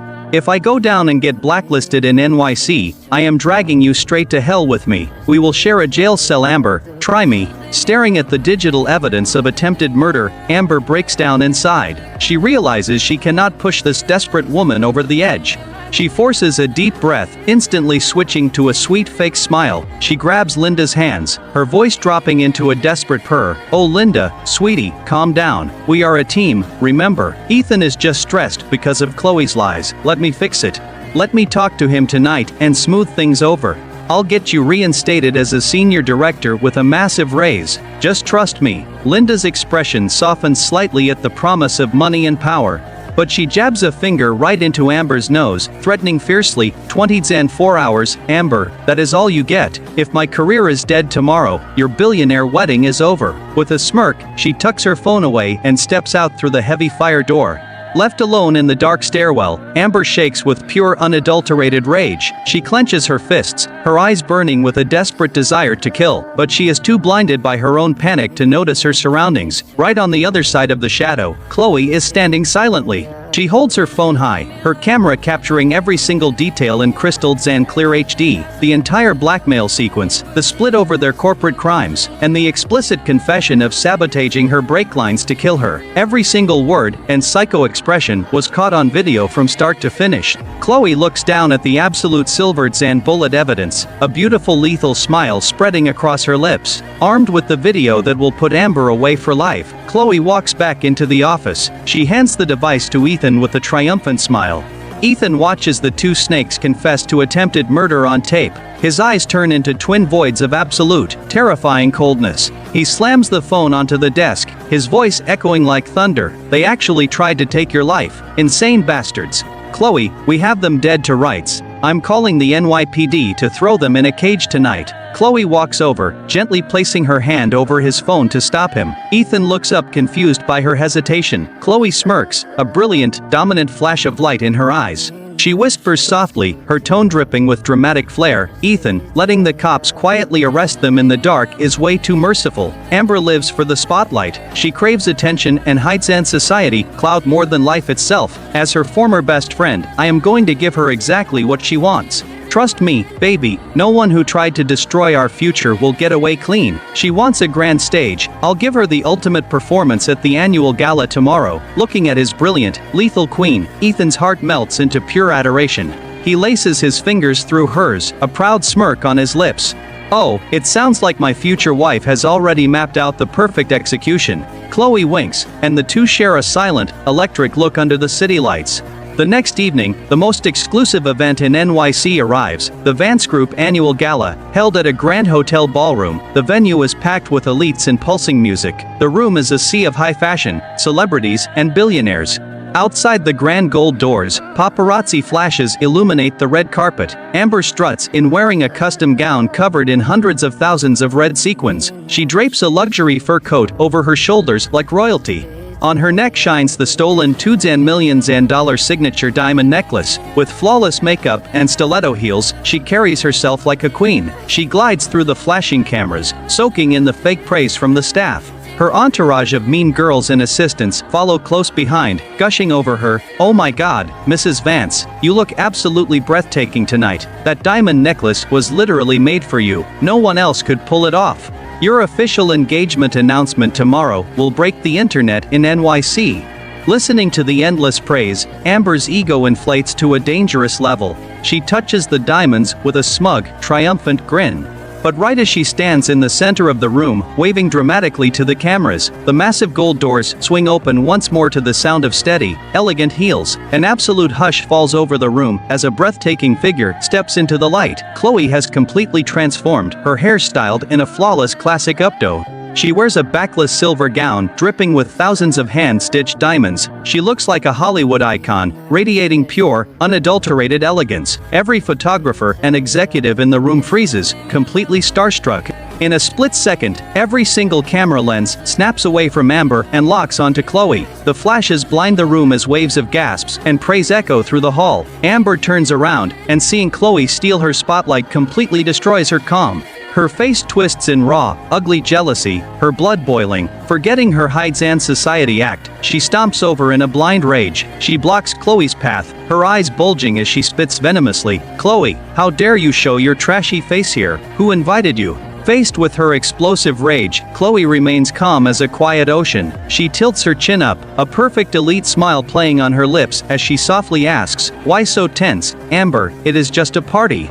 As a senior corporate executive, attending the annual gala is any employee's right. Amber's assistant jumps in, pointing a finger in Chloe's face to score points. "Chloe, you're a fired nobody. Do you have any idea what tonight is?" Tonight is Miss Amber's official debut as the future queen of Vance Group. Crashing the red carpet in a dress like that, you're pathetic. You're just a desperate homewrecker trying to ruin her big moment. Hearing the cheap insults, Chloe just lets out a beautiful icy chuckle. She looks down at them with supreme elite dominance, declaring to the cameras, "You're absolutely right. I wore this dress tonight, specifically to eclipse her."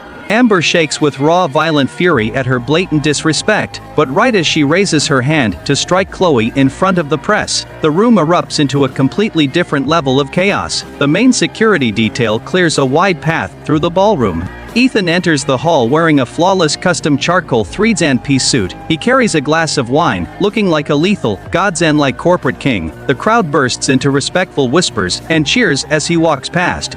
The second Amber sees him, her psychotic face flips back to a proud smile. She shoots Chloe a smug look, confident she has already won the prize. She straightens her spine and steps forward to greet her man. Ethan walks straight ahead, ignoring the crowd completely.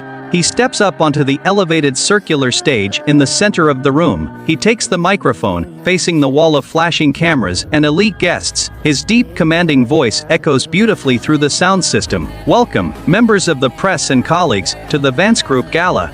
Before we begin, I want to take this public opportunity to address a personal matter. Tonight, I am officially introducing the future matriarch of the Vance family. Hearing those words, Amber's heart beats frantically against her ribs. She touches her stolen diamond necklace, lifting her chin to the cameras. She shoots Chloe one last mocking look, laughing like a maniac inside her head. Chloe, you lost. You're just a clever peasant girl at the end of the day. The billionaire, the mansion, and the status belong to me forever. Faced with her ultimate delusion, Chloe doesn't show a single ounce of fear. Instead, she looks up toward the stage with absolute calm. She catches Ethan's eye, shooting Amber a beautifully cryptic smile. The room holds its breath as Ethan steps off the stage, walking toward the floor. The paparazzi crowd parts as the handsome billionaire moves forward. Amber steps up with a manic smile, reaching her hand out to accept her crown. But what happens next sends a shockwave of absolute horror through the room. Ethan glides right past her outstretched hand, treating her like absolute thin air. While Amber stands frozen in horror, Ethan stops directly in front of Chloe. His eyes fill with absolute blinding devotion and warmth. He reaches out, gently taking Chloe's soft hands into his powerful grip. He pulls her close to his side, turning to face the stunned audience together. He raises the microphone, his voice booming like absolute thunder through the hall. The brilliant woman standing beside me is Chloe. She is the only woman I have ever loved, and my official fiancée. She is the one and only true future Mrs. Vance.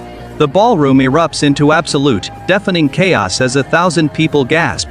Reporters lunge forward, a wall of blinding white light enveloping the happy couple. Amber stands there, as if struck by a lightning bolt, every ounce of blood leaving her face. Her entire reality shatters into a million pieces as she begins to shake. Losing every single shred of sanity, she screams like a maniac. She shoves past the security barriers, completely unhinged. She points a trembling finger at them, screeching hysterically, "Ethan, what is the meaning of this? You promised me the ring tonight. Why are you holding her hand? Look at me. I am your queen." Ethan turns his cold, lethal gaze slowly toward the screaming lunatic. His eyes are dead, mechanical, and devoid of any human mercy. He speaks into the mic, his voice dropping an octave, freezing the room solid. "Calm down, Amber. I didn't forget you. Tonight, I am indeed making a formal public announcement regarding your status, but you aren't leaving here as my fiancée. You are being exposed to the world as a psychopathic criminal who tried to murder Chloe." Before the crowd can even process his words, the massive projector screen behind him flashes to life with a loud chime. It plays the HD video of Amber and Linda screaming at each other in the dark stairwell. The tape plays their explicit confessions of cutting Chloe's break lines in perfect unedited audio. Every single elite guest and reporter in NY sees the horrific crimes exposed in high definition. The evidence is absolute. The trap has snapped shut.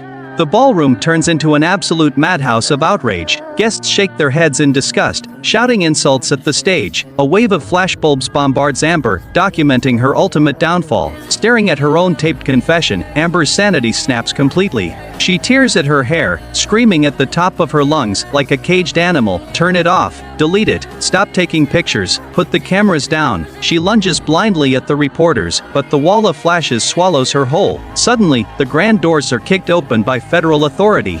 A squad of stern NYPD detectives marches straight down the center aisle. The lead detective steps up, pulling out a warrant before the cameras. "Amber Lynn, you are under arrest for conspiracy to commit first-degree murder." Two massive officers step forward, slamming her hands behind her back. As the steel handcuffs click shut around her wrists, reality hits her like a train. She drops to her knees like a beaten dog, dragging herself to Chloe's feet. She clutches the diamond fabric of Chloe's gown, weeping hysterically. "Chloe, please save me.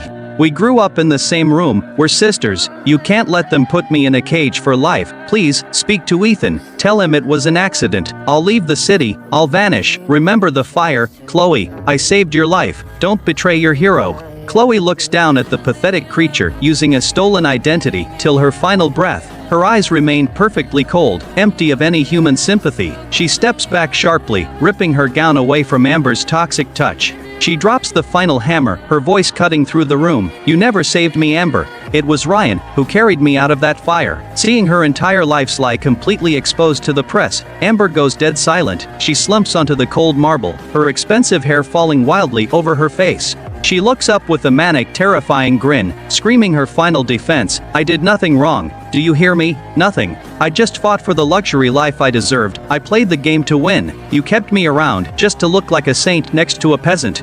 Why did you get the brains, the looks, and the luck? Why everyone loved you while I was left in the shadows like a clown? I refuse to be your background extra anymore. You trapped me. You're just as ruthless as I am, Chloe." Chloe looks down at the monster she once called a friend, feeling a cold pity. She steps close, her words slicing through the room with ultimate authority. "Listen to me carefully, Amber. We started in the exact same orphanage with nothing. The universe didn't curse you. You cursed yourself. Chloe didn't put those handcuffs on you, your own sick greed did. Even on your knees, you blame the world. Your soul is completely rotted." Amber screams like a wild animal as the reality of prison hits her, under the disgusted glares of New York's elite and a sea of camera flashes. She throws a violent fit, cursing Chloe as she is dragged across the floor. The detectives haul her out of the double doors, leaving a trail of ruined fabric. She is gone forever, facing 20 years in a maximum Zan security prison. The wicked villain is finally destroyed for good. The scene fades gently into a warm sunlit afternoon. Inside Chloe's stunning luxury penthouse apartment, golden sunlight streams across the pristine kitchen and dining table. Chloe sits comfortably in a silk shirt, her hair tied in a loose bun.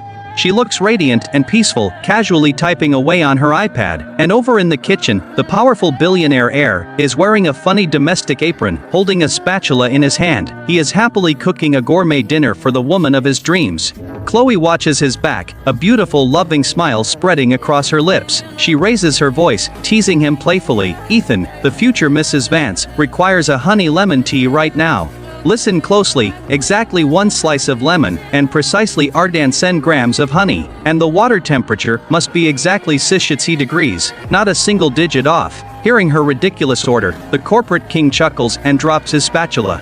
He walks into the living room, his eyes burning with intense, pure love. "Chloe, you don't want tea. You're just punishing me for making you work overtime last year." Chloe turns around, giggling as he approaches her chair. Ethan laughs, scooping her up into his powerful arms in one smooth motion. He carries her toward the bedroom, her arms wrapped securely around his neck. The screen fades to black on their beautiful laugh and final passionate embrace. Look closely at your screen right now. This girl shivering in the faded white dress is Chloe. She is a completely broke, zero-name actress struggling in Los Angeles. On most film sets, she can't even afford a basic breakfast burrito, but she stays hungry because she dreams of conquering Hollywood. Suddenly, the camera cuts to a sleek penthouse downtown. Meet Ethan, a cold, ruthless billionaire wearing gold-rimmed glasses. He is the mastermind running Vance Enterprises, the biggest empire in the city. His face literally screams, "If you look at me, you are fired." These two people live in completely different universes, but tonight, the universe decides to throw them into a giant blender. The chaos kicks off at a high-end Hollywood gala in Beverly Hills. Chloe gets completely blindsided by her jealous best friend, Daisy. Daisy slips something into Chloe's glass of wine to sabotage her audition. Chloe takes one sip and passes out cold on a massive hotel bed. At the exact same time, Ethan gets set up by his own greedy family. After a brutal argument with his elders, he collapses on a couch in the same hotel. Right then the night sky turns pitch black and dangerous. A rare planetary alignment, a cosmic event that happens once a century, begins to rotate. A massive blinding bolt of lightning rips through the sky and strikes the penthouse. And just like that, the impossible happens. Their souls completely swap bodies. Chloe opens her eyes inside a cold marble men's restroom. She looks into the mirror and sees a giant, powerful billionaire staring back. She screams, hits her head on the sink, and completely loses her mind. She tries to adjust his expensive silk tie, but ends up choking herself. Meanwhile, Ethan opens his eyes on the giant hotel bed. He looks down, sees a pair of cheap heels, and realizes he is a woman. He tries to walk, but immediately trips over the long white dress. They both panic, rush into the hallway, and bump into each other. Ethan, being the natural corporate dictator, quickly analyzes the situation. He orders Chloe to attend his strict family dinner dressed as him. He gives her one ultimate rule: keep your mouth shut, look rich, and do not make eye contact. But the second Chloe sits down at the luxury Malibu estate, she forgets everything. Faced with a massive feast of gourmet food, she starts eating like a starving animal. She shovels a giant forkful of greasy garlic eggs straight into her mouth. She even uses Ethan's expensive monogrammed napkin to wipe her face. She completely destroys Ethan's elegant, untouchable reputation in less than 10 seconds. This bizarre behavior instantly alerts Ethan's highly suspicious Uncle Richard. Uncle Richard throws a massive complicated corporate crisis at her to test her intelligence. He asks about the logistics of their multi-million-dollar shipping port in Long Beach. But don't forget, Chloe is a highly trained professional actress. She recalls a script from a medical drama she auditioned for last month. She channels her inner alpha boss, drops her voice an octave, and lets out a freezing glare. She slams her hand down and says, "We pivot to the European market, or you are out." She delivers an Oscar-worthy performance and completely terrifies the entire family. After the chaotic dinner, the two meet up in a dark alley to talk strategy. Ethan looks closely at his original body and notices deep marks on Chloe's wrists. He realizes she fought like an absolute warrior to escape that toxic party last night. His eyes turn pitch black with pure, corporate rage. To keep both of their lives from crashing down, they make a deal to stay in character. The next morning, Chloe walks into Vance Enterprises pretending to be the big boss. The entire executive staff lines up in the lobby and bows deeply to her. Her knees instantly turn to absolute jelly from the sheer pressure.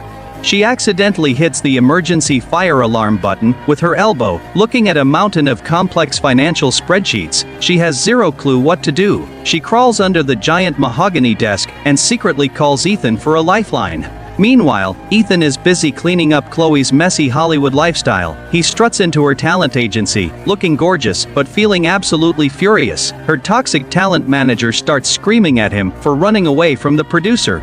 The manager threatens to sue her, destroy her career, and blacklist her from Libut. This toxic woman has no idea she is dealing with a real corporate shark. Ethan does not tolerate garbage from anyone for a single second. He leans over the desk, pulls out a recording device, and smiles coldly. He steps directly into her personal space and tears her threats apart with cold logic. He promises a devastating, multi-million-dollar lawsuit that scares the manager straight. After fixing the agency drama, they head back to the hotel to try and swap back. Staring at his own handsome face, Ethan decides to try a classic movie-style kiss. It fails miserably, their noses bump hard, and it becomes a total awkward disaster. Since Chloe can't handle the corporate decisions, Ethan decides to shadow her at work. To the regular employees, the office dynamic looks completely insane. Their terrifying, ruthless billionaire boss is taking direct orders from a random indie actress. The executive assistant's entire reality completely crumbles right on the spot. That night, a massive emergency video conference pops up with European investors.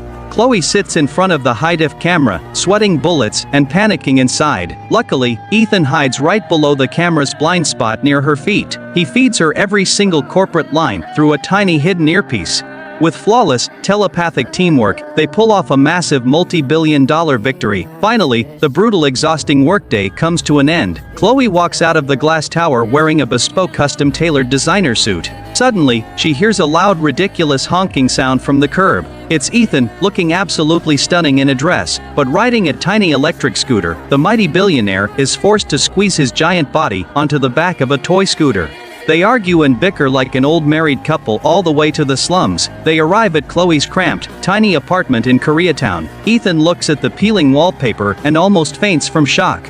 He complains about the cheap drugstore shampoo and the lack of a walk-in closet, but as they share a single bowl of instant ramen, something changes between them, and just like that, their hilarious, chaotic roommate life officially begins. But of course, the universe is nowhere near done playing games with them. After a petty argument about who washes the dishes, they desperately visit a spiritual matchmaker. The guy turns out to be a total con artist who immediately demands cash up front. Ethan sees right through the scam and has the bodyguards throw him out like wet trash. As they stand on the sidewalk sighing, a mysterious monk walks through the door. He speaks in cryptic riddles about destiny and waves his giant silk sleeve. A sudden blinding flash of golden light hits them right in the chest. And guess what? They swap bodies all over again, reversing the curse. Now Ethan is back in Chloe's body, and Chloe is back in Ethan's body. The monk vanishes into thin air, leaving them to deal with the brand new chaos. With no other choice, they dive right back into each other's chaotic lives. Ethan, now trapped back in Chloe's beautiful body, is deeply frustrated with life. To blow off some serious steam, he walks straight into a high-end Rodeo Drive boutique. Using his unlimited billionaire mindset, he drops $34 million without blinking once. He buys diamonds, designer bags, and a custom sports car she can't even park. Right then, Ethan's arrogant cousin, Leo, walks in with a crew to clear the store. Leo has always treated Chloe like absolute dirt, so he starts talking trash immediately. He gets physically aggressive and tries to shove her away from the jewelry counter. Too bad for him, Chloe is currently a ruthless billionaire with zero patience for punks. She grabs a solid gold designer lighter and literally sets his expensive hair on fire. Leo screams like a terrified toddler and runs out into the street crying. Meanwhile, Chloe, living in Ethan's body, sees the scandal exploding all over Twitter. To protect her own face, she utilizes the full weight of her new CEO power. She orders a total, aggressive corporate boycott against Leo, cutting off his cash flow. She freezes his corporate credit cards and revokes his access to the family yacht. Talk about the ultimate power move to protect her man from across town. That night, they meet secretly at Ethan's ultra-luxury mansion in the hills. Chloe looks at the ugly marks on her own neck and frowns with deep worry. Ethan finally opens up about the dark hidden secrets of his family's past. It turns out Leo was the one sabotaging Chloe's Hollywood career for the last 3 years. He was paying directors to reject her just to break her spirit. Hearing this, Chloe's eyes turn ice cold with a desire for absolute vengeance. They lock eyes across the room and form the ultimate power alliance. With their combined wealth, beauty, and brains, it is time to destroy their enemies. Right after they team up, a brand new crisis hits the fan. Ethan's innocent little sister, Sienna, gets cornered by thugs outside a sketchy nightclub. Chloe doesn't hesitate for a single second and drives to the scene with heavy security. Even with an actress's soul, she controls Ethan's giant body like an action movie hero. She uses a flashlight to blind the attackers and takes them down effortlessly. She deletes every single stolen photo from their cell phones completely. She even runs directly into Ethan's wealthy, arranged marriage partner, Brooke. Brooke asks why Ethan is acting so strange and emotional. Facing a massive, socially awkward situation, Chloe puts on a brilliant performance. She quotes a classic Shakespeare monologue she learned in college. She acts like the ultimate, cold, sophisticated gentleman and fools everyone in the room. But the drama just keeps escalating to a whole new level. Chloe's toxic manager shows up at the villa, acting like she owns the real estate. Chloe steps into the room with her long legs, radiating pure, unadulterated power. She looks at the manager and says, "I just bought your company, you are fired." The toxic manager gets thrown out by security into the pouring rain. Desperate for revenge, the manager runs to a corrupt Hollywood director named Miller. They try to steal Chloe's lead role in a massive upcoming sci-fi blockbuster. They want to replace her with a TikTok influencer who has zero acting skills. Just as they are about to sign the illegal contract, our power couple crashes the studio. Director Miller tries to threaten them with a massive, terrifying financial penalty. Chloe just laughs out loud and says, "Keep the change, I'm investing $80 million right now." Faced with an absolute ocean of cash, the director immediately starts bowing and scraping. He fires the influencer on the spot and hands the script back to Chloe. The toxic manager can only weep as her entire career goes up in smoke. On-safe filming starts. Ethan performs a dangerous high-altitude stunt in Chloe's body. Somebody secretly sabotages the mechanical wires, causing him to take a brutal, painful fall. He breaks an arm, but refuses to stop production to protect her big break. Back home, Chloe gently heals his wounds, her heart breaking with pure anger. She stares into the darkness and vows to make the culprit suffer a slow defeat. Karma comes back around faster than a speeding bullet in the final act. Leo's illegal schemes and embezzlement get exposed to the patriarch, Grandpa Arthur. The old man's blood pressure hits the absolute roof with pure fury. He smashes his heavy cane and teaches Leo a brutal lesson in front of the whole family. Leo gets stripped of his entire inheritance and grounded forever, which is pure justice. At the massive movie wrap party, director Miller and the manager are completely broken. They hold their champagne glasses like servants, begging the couple for mercy. Chloe sits at the head of the table, casually swirling her expensive red wine. She smiles coldly and says, "I think I'll add another $80 million to the marketing budget, because in the city of Los Angeles, cash is the only god that matters." The final showdown takes place at the massive family board meeting at the headquarters. Leo tries to cry, fake a panic attack, and beg Grandpa for one last chance to recover. He claims he was framed by an outside competitor. Chloe just smirks and slams a heavy unassailable forensic financial audit on the table. It turns out Leo has been cooking the books and stealing millions from the charity fund. He even bought a secret mansion in the Bahamas with company cash. Faced with undeniable hard proof, Leo collapses onto the floor in total shock. Grandpa Arthur revokes all of Leo's corporate power and banishes him on the spot. He officially hands over the family's crown jewel assets and retail empire to Ethan. This wild, body-swapping adventure finally reaches its ultimate, glorious victory. Through perfect teamwork and total trust, they obliterated every single enemy in their path, and they walked away with a multi-billion-dollar empire, a Hollywood star, and true love. Talk about a flawless, legendary happy ending for the ages. The air in Los Angeles was a volatile cocktail of burning premium fuel and desperate, unfulfilled dreams. Deep within a windowless, subterranean basement in the belly of Hollywood, Chloe huddled on a frayed, second-hand sofa. The biting morning wind snuck through the gaps in the doorframe, making her faded white dress shiver against her skin. Chloe was a zero-name indie actress existing on the absolute periphery of show business.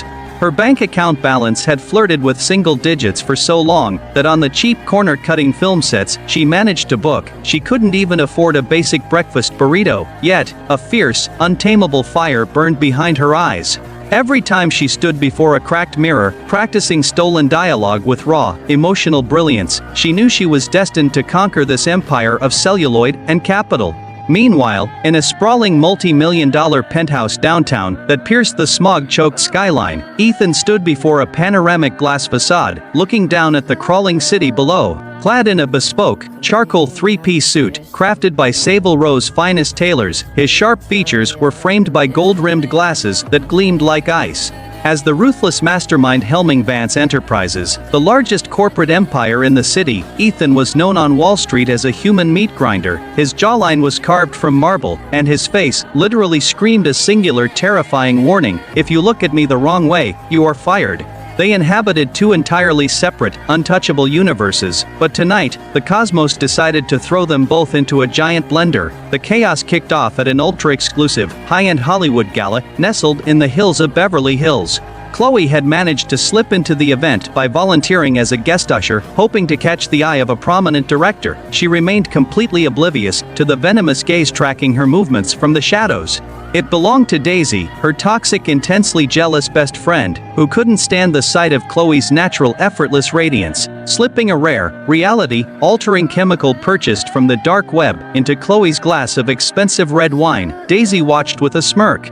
Chloe took one single sip of the spiked drink, her vision spun into a violent vortex, and she passed out cold on a massive hotel bed. At that exact same moment, in a penthouse suite just floors away, Ethan was being brutally set up by his own greedy family elders. They were attempting a hostile coup over the highly lucrative Long Beach port project. Following a vicious, screaming argument filled with corporate threats and personal betrayals, Ethan felt an acute, stress-induced pain seize his chest. Collapsing onto a velvet couch, he lost consciousness. Right then, the night sky over Los Angeles turned pitch black. The neon glow of the city seemed to choke as a rare century-old planetary alignment reached its cosmic zenith. A massive blinding bolt of cinematic lightning ripped through the clouds and struck the penthouse. For a single silent second, the city's power grid flickered out, and the impossible happened. Their souls completely swapped bodies. Chloe opened her eyes to the feeling of freezing pristine white marble against her skin. Fumbling her way up against a sleek vanity mirror in a lavish men's restroom, she looked up and let out a blood-curdling scream.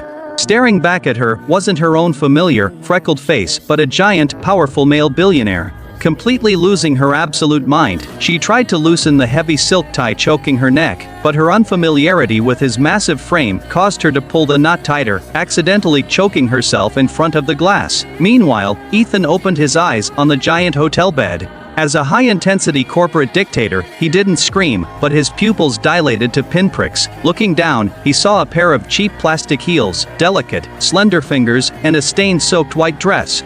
Attempting to stand and analyze the situation with cold logic, the sudden shift in gravity and the flowing fabric betrayed him. The supreme commander of Vance Enterprises tripped over the hemline and crashed face-first onto the carpet. 5 minutes later, both panicked and furious, they rushed out into the dim VIP hallway and bumped directly into each other. What are you doing with my face?" Chloe stammered, pointing at her own body.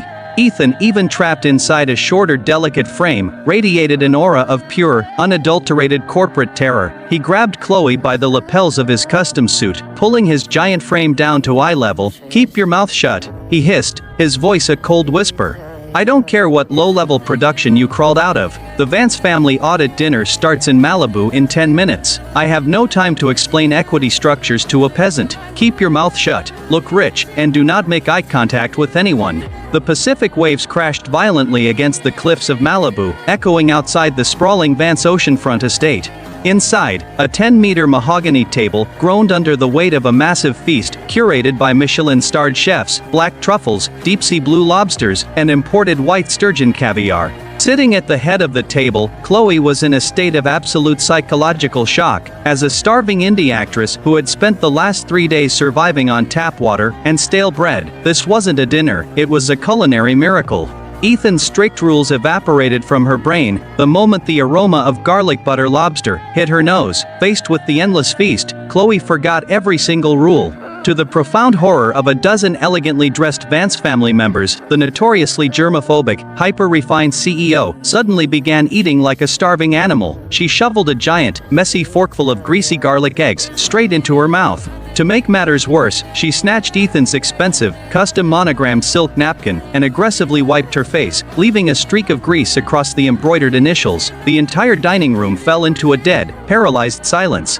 In less than 10 seconds flat, Chloe had utterly destroyed Ethan's elegant, untouchable reputation. "A bit stressed, are we, Ethan?" A venomous voice sneered. It was Uncle Richard, a man with a hawk-like nose and the eyes of a corporate viper. Sensing a weakness, he threw a massive complicated corporate crisis straight at the head of the table. "It seems the Long Beach port blockade is fracturing your sanity. Since you've forgotten basic table manners, perhaps you can enlighten the board on your logistics backup plan for the 3 European shipping giants suing us for $200 million. If you have no answer, we will vote for your removal tonight." Chloe broke into a cold sweat. She didn't know anything about shipping logistics. Her only experience with clearance was at the local thrift store, but as Richard stared her down, her professional acting training kicked in. Wait, she realized, this dialogue is almost identical to a script I auditioned for last month, the medical drama, the cardiothoracic power storm.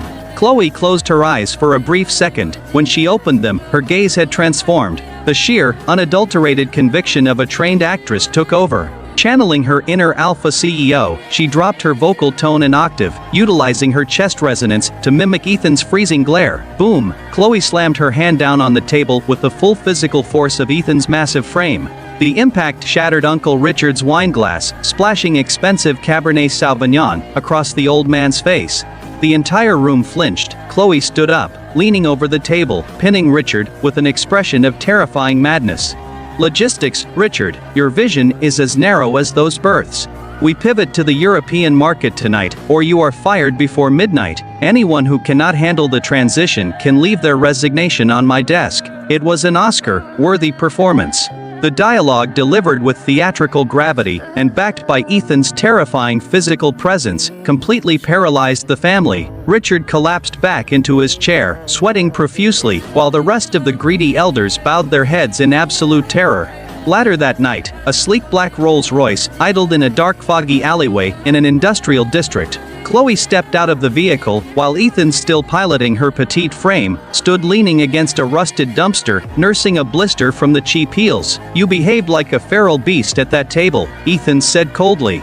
"I saved your multi-million-dollar port project and terrified your evil uncle," Chloe countered, adjusting the heavy suit jacket. "And piloting this wall of muscle is exhausting." "Okay." Ethan let out a sharp breath, preparing to tear her apart with logic. However, the flickering amber light of a street lamp caught his attention, illuminating Chloe's wrists, or rather, his own current female wrists. They were ringed with deep, painful, dark red marks. Ethan's expression went completely dark, his corporate arrogance replaced by a pure, unadulterated rage. "The party last night," Ethan's voice dropped to a dangerous register. "What happened?" Chloe shrugged, trying to mask her vulnerability. "The usual Hollywood tax. My manager tried to drug me and hand me over to a wealthy producer for a minor role. I fought like an absolute warrior, smashed a window with a lamp, and broke out." Ethan stared at his own face on Chloe's body, feeling a strange, unfamiliar protective instinct flare up within his chest. In Los Angeles, no one touches what belongs to Avance, even temporary property, until we find a way back. We have a deal. I handle your Hollywood trash, you keep my company afloat. Chloe looked at her own beautiful face, offering a multi-billion-dollar alliance, swallowed hard, and shook his hand. Deal.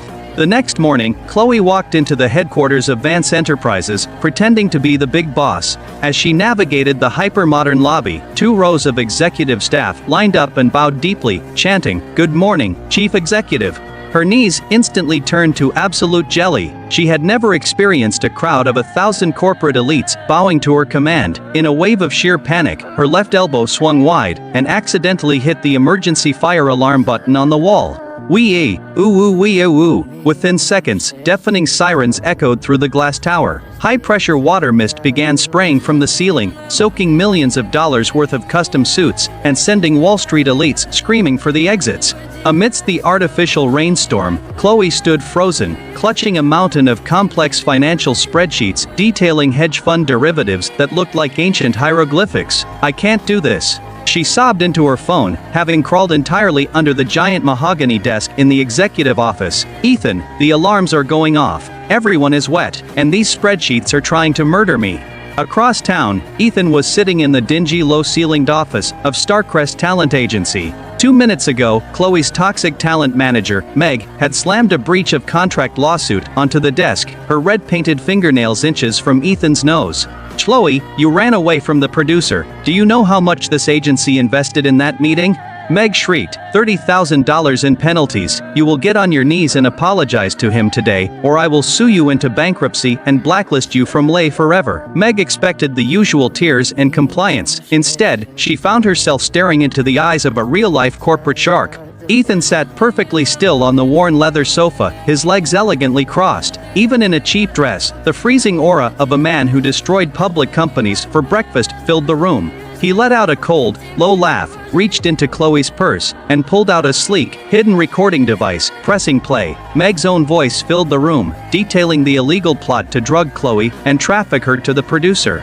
Meg's screaming stopped instantly, her face turning a ghostly white. Ethan leaned directly over the glass desk, his expression radiating terrifying logic. First, under California Penal Code Section 236 and 266, your actions constitute human trafficking and conspiracy, carrying a mandatory minimum of 15 years. Second, Vance Enterprises Legal Division will take over this entire agency in 10 minutes. I will spend $200 million on a litigation fund to ensure you spend the rest of your natural life in a maximum security prison. Now, tell me, who gave you the authority to touch what is mine? Meg collapsed onto her knees, trembling like a broken machine, unable to utter a single syllable. Desperate to end the body-swapping nightmare, the two met back at a luxury hotel to try a classic movie-style fix. If this follows cinematic logic, the catalyst to reverse a soul bond is usually a kiss, Chloe suggested, looking at her own handsome male face with a slight flush. Ethan frowned, deeply resistant, but conceded to the necessity of the experiment. They closed their eyes, leaning in with grim determination. Crack. Their noses bumped incredibly hard in a total awkward disaster. "Ow, my septum is shattered." Chloe groaned, crouching on the floor. "You completely misjudged the height differential," Ethan barked, rubbing his nose. The experiment failed miserably. Since Chloe couldn't comprehend high-stakes corporate data, Ethan was forced to shadow her at the office under the guise of a new personal assistant. To the regular corporate staff, the dynamic looked completely, utterly insane. Their terrifying, ruthless billionaire boss was taking direct submissive orders from a random, low-level assistant, flinching whenever she flashed him a harsh look. The executive assistant's entire reality completely crumbled into dust right on the spot. Later that afternoon, a massive emergency video conference popped up with elite European investors who controlled global shipping channels. They were prepared to pull a $5 billion joint venture due to the Long Beach scandal. Chloe sat in front of the high-def camera, sweating bullets and panicking internally. However, Ethan crouched directly below the camera's blind spot, right near her feet. He placed a calming hand on her leg to steady her shivering, and fed her every single complex corporate line through a tiny hidden wireless earpiece. Chloe's flawless acting diction saved the day. Replicating Ethan's exact vocal cadence, she looked into the camera and delivered the lines perfectly. "Gentlemen, you are ignoring the UU Green tax exemption clause passed last quarter. If Vance pulls out, your Rotterdam berths will face an immediate deficit. You do not own this negotiation, we do." Crouching in the darkness, Ethan fed her French and German data points, tapping his fingers against her ankle to control her breathing rhythm. With flawless, almost telepathic teamwork, they pulled off a massive multi-billion-dollar business victory, securing the $5 billion. When the exhausting workday finally came to an end, Chloe walked out of the glass tower wearing a bespoke, custom-tailored designer suit. Suddenly, she heard a loud, ridiculous honking sound coming from the busy curb. Beep, beep. It was Ethan, looking absolutely stunning in a Chanel high-fashion dress, but riding a tiny electric scooter. Because Chloe's body had exceptionally long legs, the mighty billionaire was forced to squeeze his giant knees upward, looking like an oversized folded lawn chair on a toy scooter. "Get on," Ethan ordered, his face completely expressionless. The Rolls-Royce GPS can be tracked by Richard. They argued and bickered like an old married couple, all the way into the city slums, finally arriving at Chloe's cramped, tiny, rundown apartment in the heart of Koreatown.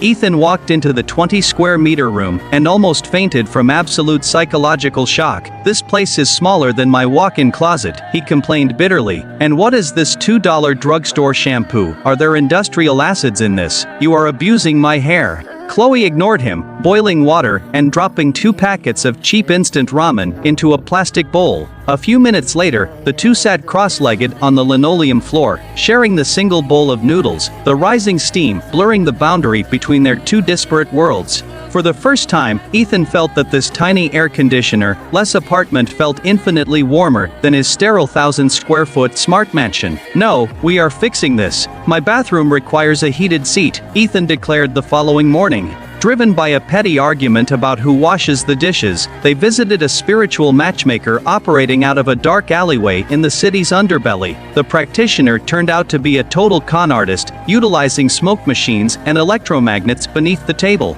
"Your quantum frequencies are inverted," the man chanted, staring greedily at Chloe's Patek Philippe watch. $5,000 cash up front, and I shall perform the rite. Chloe reached for a check, but Ethan let out a cold laugh.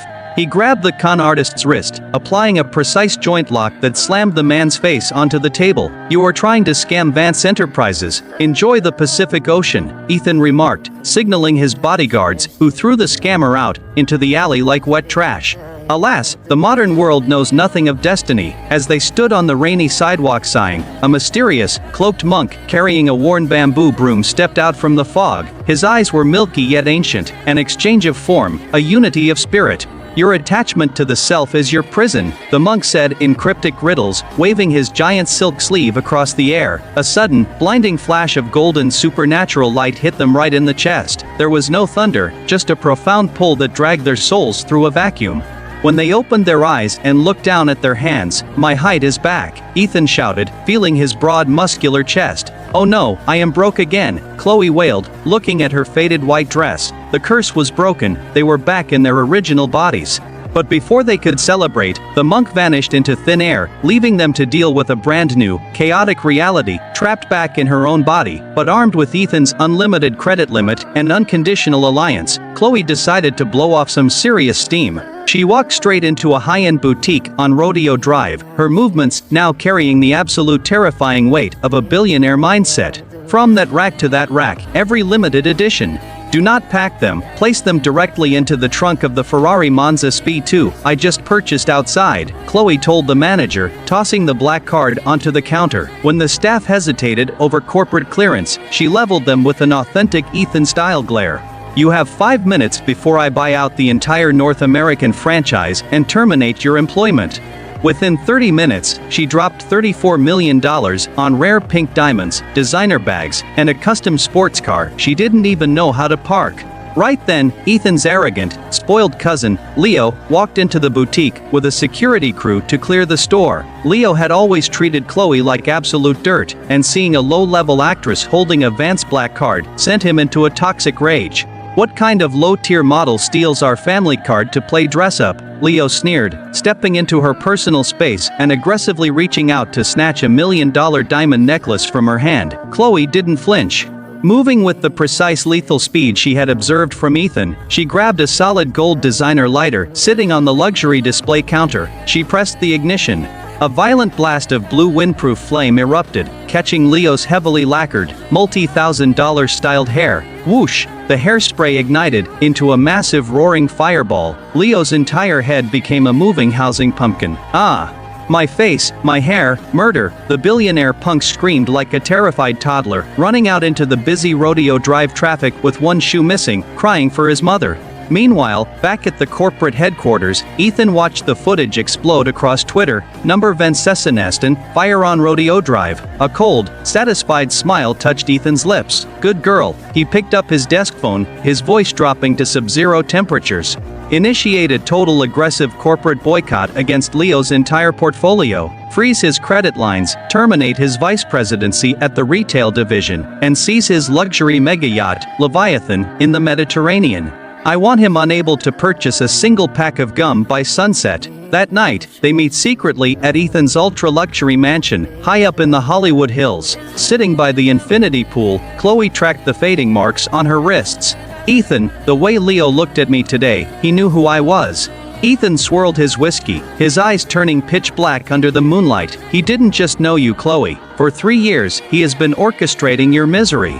According to a forensic intelligence report delivered to his desk, Chloe had rejected Leo's aggressive advances at a Hollywood talent showcase 3 years ago, slapping him in public. In retaliation, Leo had utilized a Vance-backed entertainment fund to pay off major directors, producers, and casting agencies across Los Angeles. Every audition Chloe excelled in was met with a backroom financial veto from Leo, designed to systematically break her spirit until she succumbed to his wealth. Hearing this, Chloe's eyes turn ice-cold with a desire for absolute vengeance. Every freezing night in her apartment, every meal skipped, every moment of self-doubt, it was all an artificial blockade, erected by a spoiled elite. I am going to destroy him, Chloe whispered, her grip cracking the stem of her glass. Ethan stood up, stepping behind her, placing his hands on her shoulders. My wealth, my power, your unmatched talent, tonight, we burn their world down. The first strike occurred when Ethan's innocent little sister, Sienna, was cornered outside a sketchy West Hollywood nightclub by a gang of street thugs hired by Leo to film blackmail material against Ethan. Chloe didn't hesitate. Driving a heavy armored tactical SUV, she crashed directly through the club's back alley gates. Utilizing the tactical awareness she had picked up from Ethan's security detail, she stepped out of the vehicle holding a heavy military-grade tactical flashlight. Flash! Tens of thousands of lumens exploded in the dark alley, blinding the attackers instantly. Chloe watched with an expression of pure iron as her bodyguards dismantled the thugs in 30 seconds flat. Stepping over the gang leader, she crushed his hand beneath her heel, confiscated his phone, and permanently deleted every piece of blackmail data from their network. As she turned to leave with Sienna, several luxury sedans arrived, blocking the exit. Out stepped Brooke, a high society elite, and the woman the Vance elders had arranged for Ethan to marry. Brooke looked at Chloe with absolute disdain. Chloe, what are you doing here? Your behavior is oddly reminiscent of someone I despise. Facing a massive socially awkward situation that could compromise their alliance, Chloe tapped directly into her theatrical core. She adopted a classic Rembrandt stance, her voice ringing out with dramatic, Shakespearean tragedy. Out, brief candle. Life's but a walking shadow, a poor player that struts and frets his hour upon the stage, and then is heard no more. Brooke, in this city of capital and vice, your nobility is but dust. I am here on a higher authority to salvage an innocent soul. The sheer operatic power of her delivery, combined with the lingering corporate aura she had absorbed from Ethan, left Brooke and her entourage completely paralyzed with awe and fear, assuming Chloe was some sort of hidden high society mystic. The final phase of the purge shifted to the Starcrest agency. Chloe's toxic manager, Meg, sat in her office, still confident in her legal leverage. Chloe, you have 5 years left on your contract. If I don't clear you, you won't even play a corpse in this town. Bam!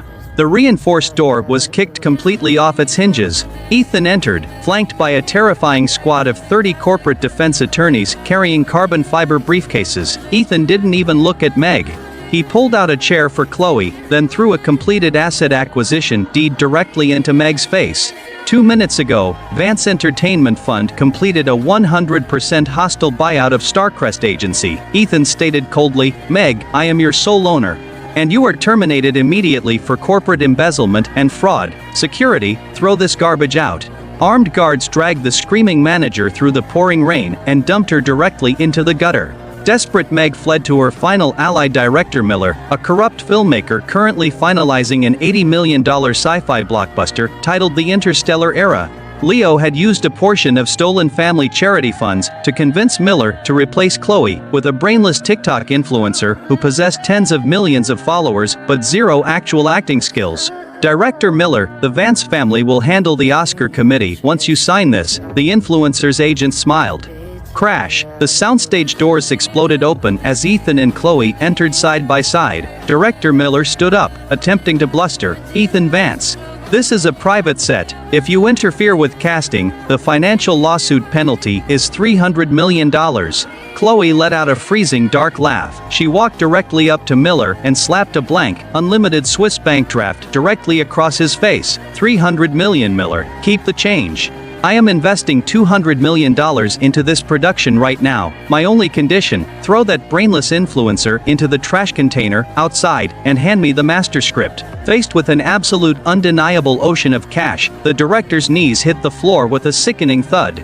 He began bowing and scraping like a servant, handing the script to Chloe while security escorted the weeping influencer from the premises. However, a desperate Leo made one last assassination attempt. During the first week of high-altitude stunt filming, he bribed a stage technician to corrode Chloe's titanium stunt wires with acid. As the camera rolled for a 30-meter freefall sequence, Ethan, watching from the monitors, noticed a strange spark on the pulley system.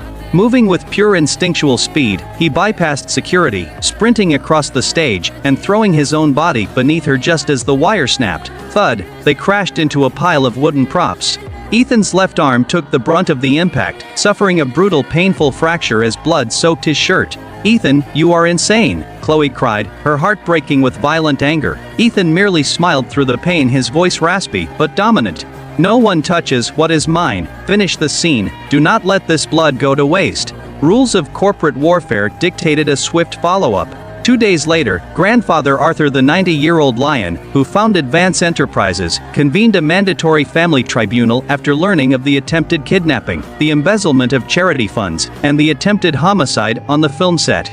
The atmosphere inside the ancestral boardroom was suffocating. Leo knelt on the floor, weeping. "Grandpa, it's a setup. Ethan and that Hollywood woman are framing me. They are working with our competitors in New York, framing you." Chloe stepped forward, clad in a long black designer trench coat. She slammed a heavy, 500-page forensic financial audit report directly onto his head. "Leo Vance, this is the complete paper trail of your offshore money laundering through the African Charity Fund over the last 5 years, including the purchase of your luxury mansion in the Bahamas. Here is the transaction log to the studio technician for the wire sabotage. You are an amateur trying to play with fire." Faced with undeniable, unassailable forensic proof, Leo collapsed onto the floor in total, trembling shock. Grandfather Arthur stood up, smashing his heavy mahogany cane against the floor with pure family fury. "You animal.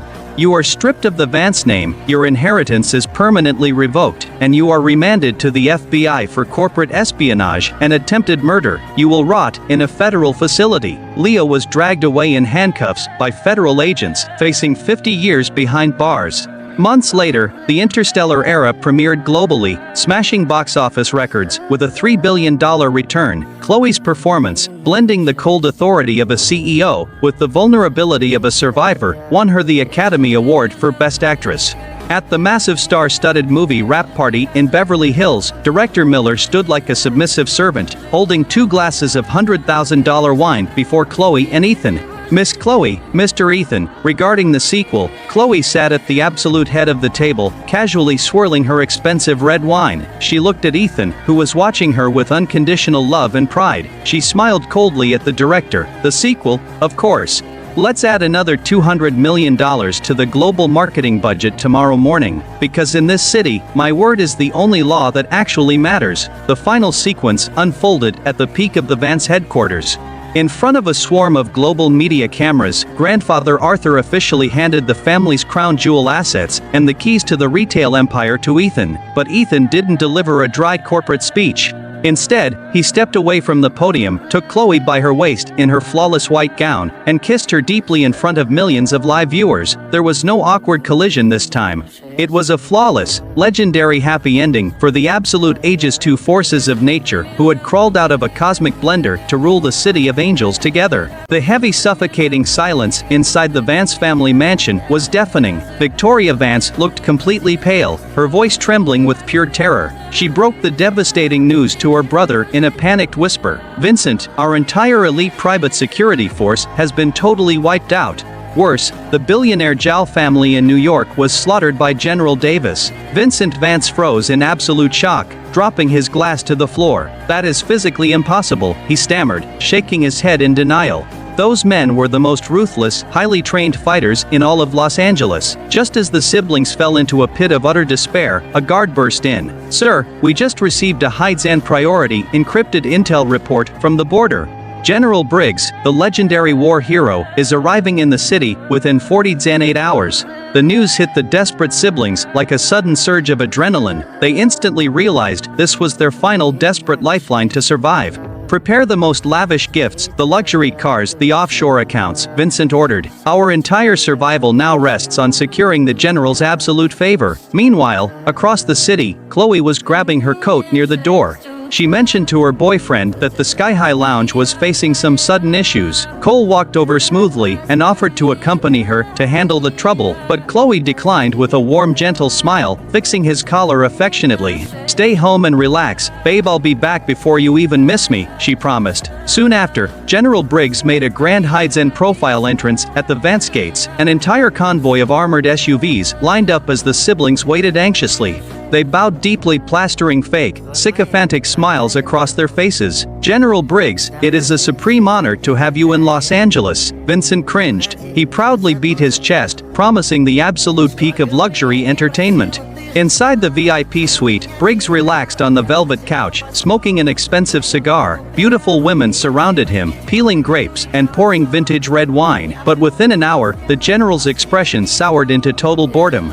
"This pathetic city is too small," Briggs complained, slamming his glass down. "The nightlife here is trash, and nothing is up to my standards." Eager to please his powerful guest, Vincent immediately pitched a local hotspot. "We need to take the general to the absolute best venue, the Sky High Lounge." Victoria's face dropped instantly upon hearing the name of the club. She grabbed her brother's arm frantically and pulled him into the hallway. "Are you insane? That venue is currently controlled by our bitter rivals," she whispered, but Briggs caught every single word and let out a cold, booming laugh. "Back in the day, the biggest tech billionaires didn't dare cross my path. We are going to that lounge tonight, and you two are going to lead the way." At the Sky High Lounge, Briggs slammed his fist on the table, immediately causing a scene. He began screaming at Chloe, who had personally come down to handle the VIP guest. He harshly criticized the service, claiming the entire establishment was garbage. Chloe maintained her professional composure, trying to de-escalate the tension. "Sir, following recent city compliance regulations, those specific services were cut." But Briggs had no intention of being reasonable. He was there to flex his power. He pulled out his satellite phone and dialed a high-ranking federal official. "I am currently at the Sky High Lounge," he commanded with absolute authority. "Deploy the task force and shut this place down permanently, right now." Minutes later, sirens wailed outside as armed tactical officers breached the lobby. Without showing any legal paperwork, they began slapping federal seizure seals on the doors. Chloe angrily stepped forward, demanding to know their actual legal jurisdiction. The tactical captain smiled arrogantly, tapping his firearm mockingly. "The hired Xanups ordered the shutdown. His personal word is the only law here." As the Vance siblings smirked in triumph, Cole and Chloe walked into the corridor. Victoria marched over on her high heels, crossing her arms with pure hatred. "Look who it is. Where is all that pathetic, arrogant confidence now, Cole? Your special elite badge was confiscated, and General Davis isn't here to save you. When the dust settles, you are nothing but a worthless, broke loser." Vincent stepped up beside his sister, laughing along with her insults. But as General Briggs walked up to see who they were yelling at, he froze, his heart skipped a beat, and his face turned as white as a ghost. His lips began to tremble violently, and cold sweat poured down his neck. "The Lord Supreme," he muttered, his voice cracking with absolute horror. Suddenly Briggs swung his arm with full force, delivering 2 massive slaps. The loud cracks echoed through the hallway as the Vance siblings hit the floor. "Shut your worthless mouths," Briggs roared, his eyes wide with panic. "You 2 suicidal fools almost brought down the wrath of heaven on my head." It turned out that Briggs had recently shared drinks with General Davis in Washington.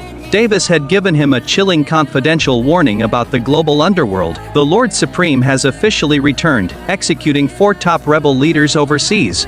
Our global syndicate is now stronger and more unified than ever before." Davis had openly questioned Briggs' loyalty, leaving him with a final threat: "If you stand on the wrong side of his blade, I will personally execute you." After Davis left, Briggs had stared at the sacred jade token he kept hidden. He knew the true king had returned, and it was time to surrender his power. Back in the lounge corridor, General Briggs lost every ounce of his military pride. He dropped straight to his knees on the hard floor right in front of Cole. With both hands shaking violently, he held up the sacred jade token. "Forgive my ignorance, my lord," he begged, tears of terror in his eyes. "I was completely blinded by these 2 parasitic fools who lied to me. I had absolutely no idea this entire establishment belonged to your empire." His elite officers instantly dropped to their knees behind him. Trembling, Cole reached down, taking back the jade token with a cold, expressionless face. "Take them away and liquidate their existence," Cole ordered, his voice icy. Briggs instantly barked orders to his guards to drag the Vance siblings out. The once-gen mighty billionaires were dragged across the floor like stray dogs. They wailed in despair, begging for forgiveness that would never come. With the threat neutralized, Chloe held Cole's arm, trying to process everything. "Cole, we really need to send a massive thanks in you gift to General Davis," she breathed. "If it weren't for his immense respect for you, Briggs wouldn't be this reasonable. I know you saved Davis' life in the past, but we must show our gratitude." Cole looked down at his beautiful naive girlfriend, smiled gently, and nodded. A few days later, under a dark, stormy sky, the atmosphere at the cemetery was bleak. The Vance siblings were heavily bound in chains, forced to kneel in the mud. They were positioned directly in front of Cole's parents' grand tombstone. Victoria's hair was matted with blood, but her eyes were still wild with madness. "This is a sick joke," she shrieked at Cole, refusing to accept reality. "You're just a nobody from a bankrupt family. You can't be the overlord." Briggs stepped forward and kicked her square in the ribs, sending her face first into the dirt. "Silence, you worthless trash," Briggs barked. "Show some respect to the Lord Supreme." Cole walked forward slowly, his expensive shoes clicking against the wet stone. He squatted down, gripping Victoria's jaw with a force that nearly cracked her bone. "I gave you the honorable option to end your own life, but you chose to play games. Now, I am going to make sure you experience the true definition of a living hell. You will kneel before my parents' graves in the rain and snow until you rot." Victoria burst into tears of absolute, paralyzing terror, her defiance broken. Vincent, desperate to save his own skin, began slamming his head against the concrete. "Please, Lord Supreme, I had nothing to do with the original plot," he sobbed, bleeding. "It was all Victoria. She was the one who orchestrated the attack on your family. I begged her to stop. Spare my life, and I will be your most loyal dog forever." Cole stood up, completely indifferent to the pathetic display of begging. He turned his back on them, giving Briggs his final devastating directive: "Take the strike team and wipe the Vance Syndicate off the face of the earth. Seize 90% of their global assets and transfer them to our central treasury." Briggs stood at absolute attention, saluting with deep, unshakable respect. Cole took one last look at his parents' final resting place and walked into the fog. At sunset, inside the heavily fortified corporate headquarters, a lieutenant bowed. "Sir, the Vance family faction has been dismantled, and all funds are secured." Cole stood by the floor-to-zan ceiling window, looking over Queen now, completely forgetting her own flesh and blood. She stole our family's luck to build this empire for herself. As the Lin family began shouting insults at the staff, heavy footsteps echoed from the doors. Senator Sterling entered the grand lobby, surrounded by his personal security detail. He walked up to the furious old matriarch, a sinister, calculating smile on his face. "Madam Lin, it seems we share a common enemy who needs to be taught a lesson. How would you like to completely ruin that ungrateful girl and take everything?" Just as the old blood feud seemed to settle, a massive new corporate conspiracy was born. Senator Sterling had officially mobilized the bitter Lin family into a shadow alliance. He had also recruited Zhao, a ruthless underground figure who wanted Cole dead. Zhao's entire criminal network had been completely dismantled by Cole's hidden forces. He was fueled by pure vengeance, swearing to make Cole and Chloe suffer immensely. Sterling analyzed the market, noting the newly public CX Group stock was highly volatile. He proposed a massive illegal market manipulation scheme to short the stock into oblivion. He promised the Lin family a guaranteed 25% stake after the company collapsed. The greedy old matriarch was completely blinded by the promise of effortless billions. She immediately pledged the entire Lin family network to serve as Sterling's pawns. Meanwhile, high up in the executive penthouse, Cole was reviewing the market data. His financial analysts warned him about massive coordinated short positions hitting the stock. But Cole remained completely calm, pouring a glass of champagne for Chloe. "Let them spend their billions," Cole said softly, looking out at the city. "They are just walking directly into a trap. I will step in when the timing is perfect." He then handed the master keys of the magnificent penthouse office to Chloe as a gift. Within days, the villains launched their aggressive, coordinated media smear campaign. The financial news was flooded with fabricated scandals about CX Group's stability. The stock price experienced a catastrophic crash, losing 90% of its value. Chloe watched the red candles on the trading monitors in absolute paralyzing panic. "It feels like everything we built was just a beautiful dream about to vanish," she wept. Cole stepped up behind her, wrapping his strong arms around her waist gently. "Trust me, as long as I am standing beside you, nobody can take your dream away." On the other side of town, Madame Lin and Raymond were popping champagne with Sterling. They were celebrating the stock crash, completely convinced they had won the war. Completely drunk on arrogance, Raymond led a squad of hired thugs to intercept Cole and Chloe. They blocked their vehicle on a secluded street, Raymond stepping out with a smirk.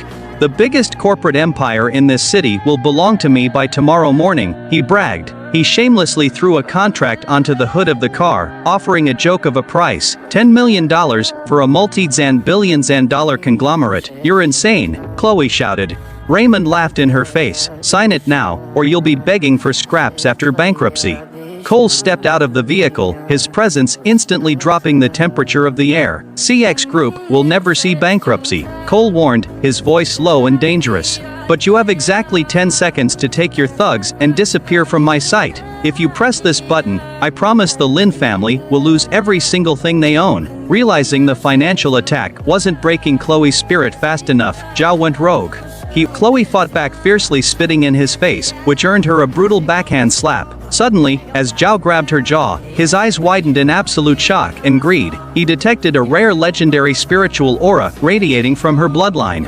It was the mythical energy that could allow a martial artist to break through to divinity. The old monster instantly shifted his disgusting desires away from his dead son. For, in that exact bones, Zhao's psychological defense completely shattered. He confessed that a global shadow syndicate, known as the Zenith Pavilion, was running the city.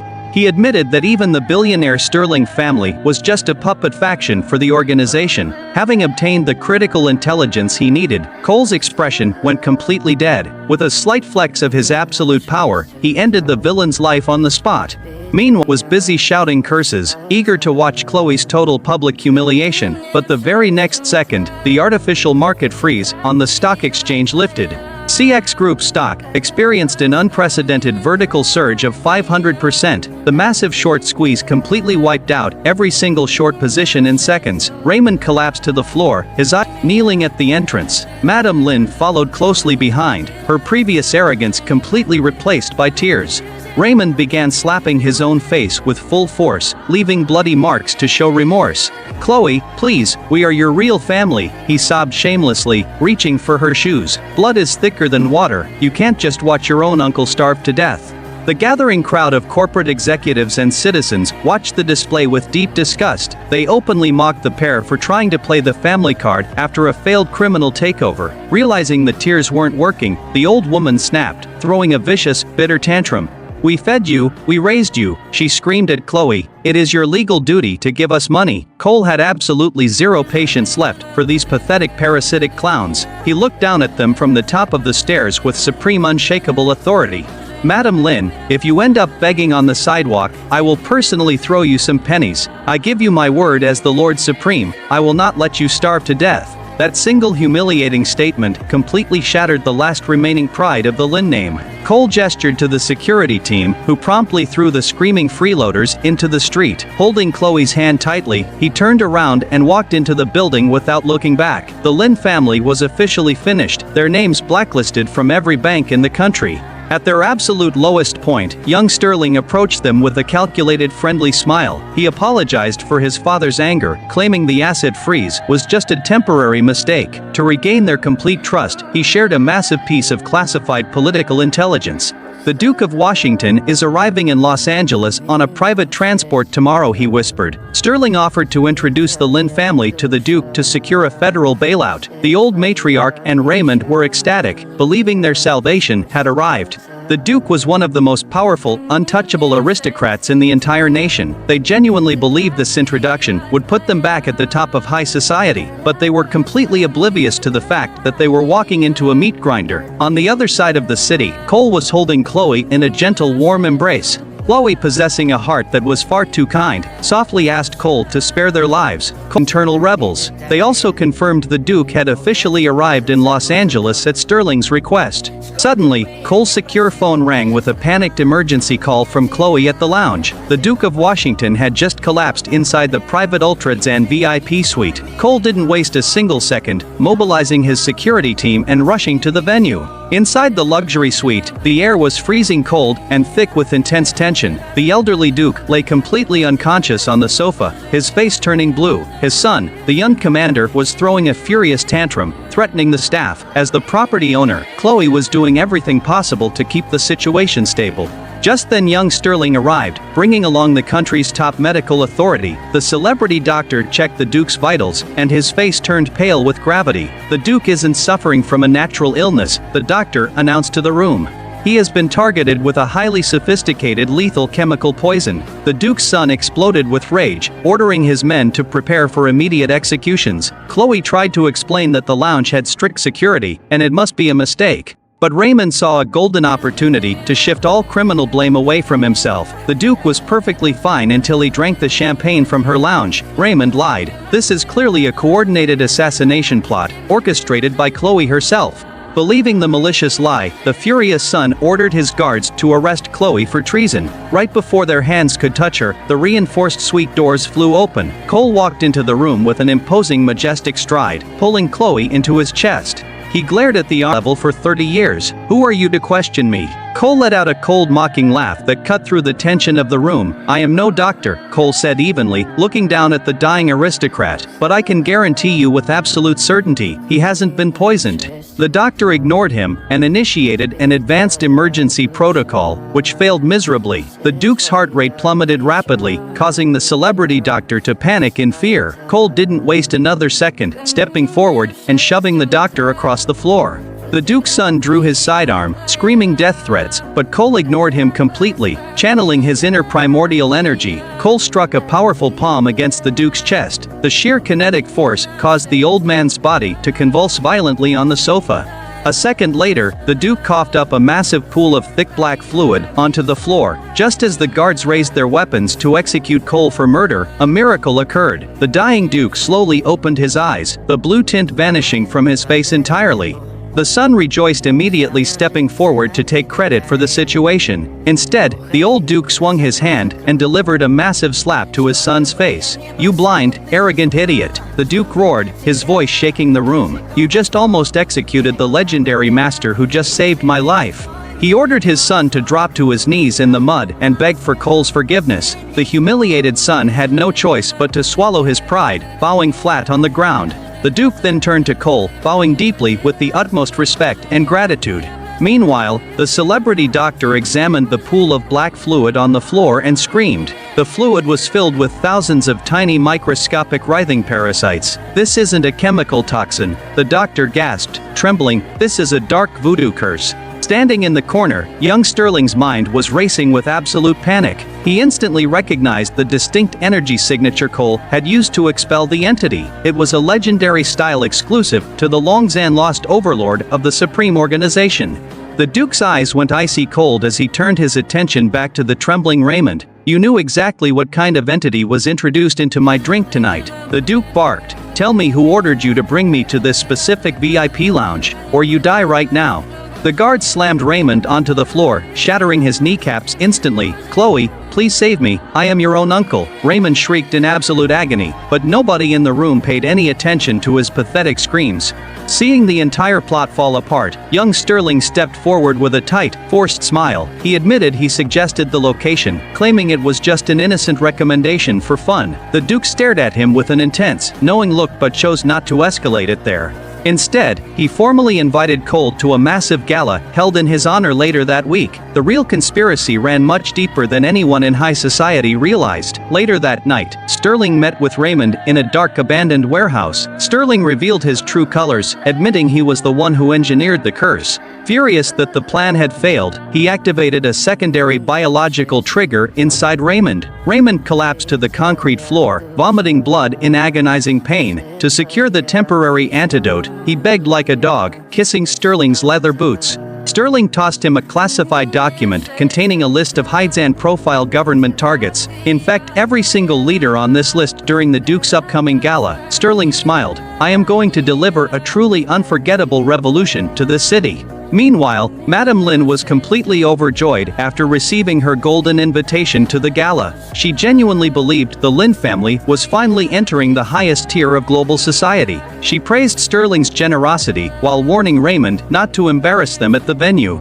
Raymond could only nod in fearful, agonizing silence, sweating through his clothes. Sterling watched the foolish, desperate family from his leather couch with a predatory smile. He was patiently waiting for the gala to eliminate every single asset in one strike. On the night of the grand gala, Madame Lin encountered Cole and Chloe at the main entrance. The ignorant old woman maintained her incredibly arrogant, condescending attitude. "You're just a pathetic fraud taking credit for someone else's miracle," she mocked Cole. "The Duke is honoring young Sterling tonight, not a broke nobody like you." Cole ignored her remarks completely, knowing the gala would be the final graveyard of her name. During the height of the grand banquet, Madame Lin barged into the main hall with her cane. The Duke wanted his security teams to execute her immediately for the disruption, but Cole raised a single hand, signaling the old aristocrat to let the situation play out. Tonight was a private celebration dedicated entirely to rewarding the Lord Supreme. With a swift wave of the Duke's hand, an endless stream of unimaginable wealth was presented. Pallets of pure gold bars, deed contracts to luxury penthouses, and global corporate shares. A massive multi-zan billion-zan dollar fortune was transferred to Cole's name before the press. Watching from the velvet curtains, Madame Lin and Raymond turned green with absolute envy. However, before they could speak, they were swiftly thrown out by armed security. Refusing to learn their lesson, the old woman threw another furious tantrum outside the gates. She tried to physically force Chloe to kneel and beg the Duke for their financial survival. Before the gate guards could intervene, a sudden, terrifying silence fell over the perimeter. The Duke's entire outer security force had been silently and surgically eliminated. Senator Sterling entered the courtyard in a pristine tailored suit, backed by a rogue military force. "Nobody leaves this estate alive tonight," Sterling announced with absolute arrogance. Raymond tried to mock Cole one last time, hoping to secure protection from Sterling's army. Cole didn't even bother to look at him, throwing a casual wave of kinetic energy. The invisible force slammed Raymond into a stone pillar, knocking him out instantly. With the trigger, he laughed. As he pressed the activation switch, guests inside began collapsing, screaming in agony. Cole instantly pulled Chloe into his chest, creating an impenetrable energy barrier. He ordered his hidden elite guards to evacuate her from the hot zone immediately. Sterling ordered his two top superhuman commanders to assassinate Cole on the spot, but they had absolutely no idea what kind of god they were challenging. Cole stood perfectly still as a massive shockwave of pure energy exploded from his body. The two elite commanders were launched across the courtyard, their armor shattering instantly. "He has achieved the mythical divine realm," one commander gasped before dying. Desperate and completely enraged, Sterling unleashed his ultimate martial technique. For a final stand, Cole neutralized the incoming energy strike instantly, ending Sterling's life in a single motion. As he collapsed into the dust, Sterling finally realized the terrifying, cosmic truth. The ordinary young man standing before him was the absolute ruler of the global underworld. Cole looked down at his lifeless body without a single ounce of human pity. His main army arrived shortly after, dropping from stealth helicopters to secure the city.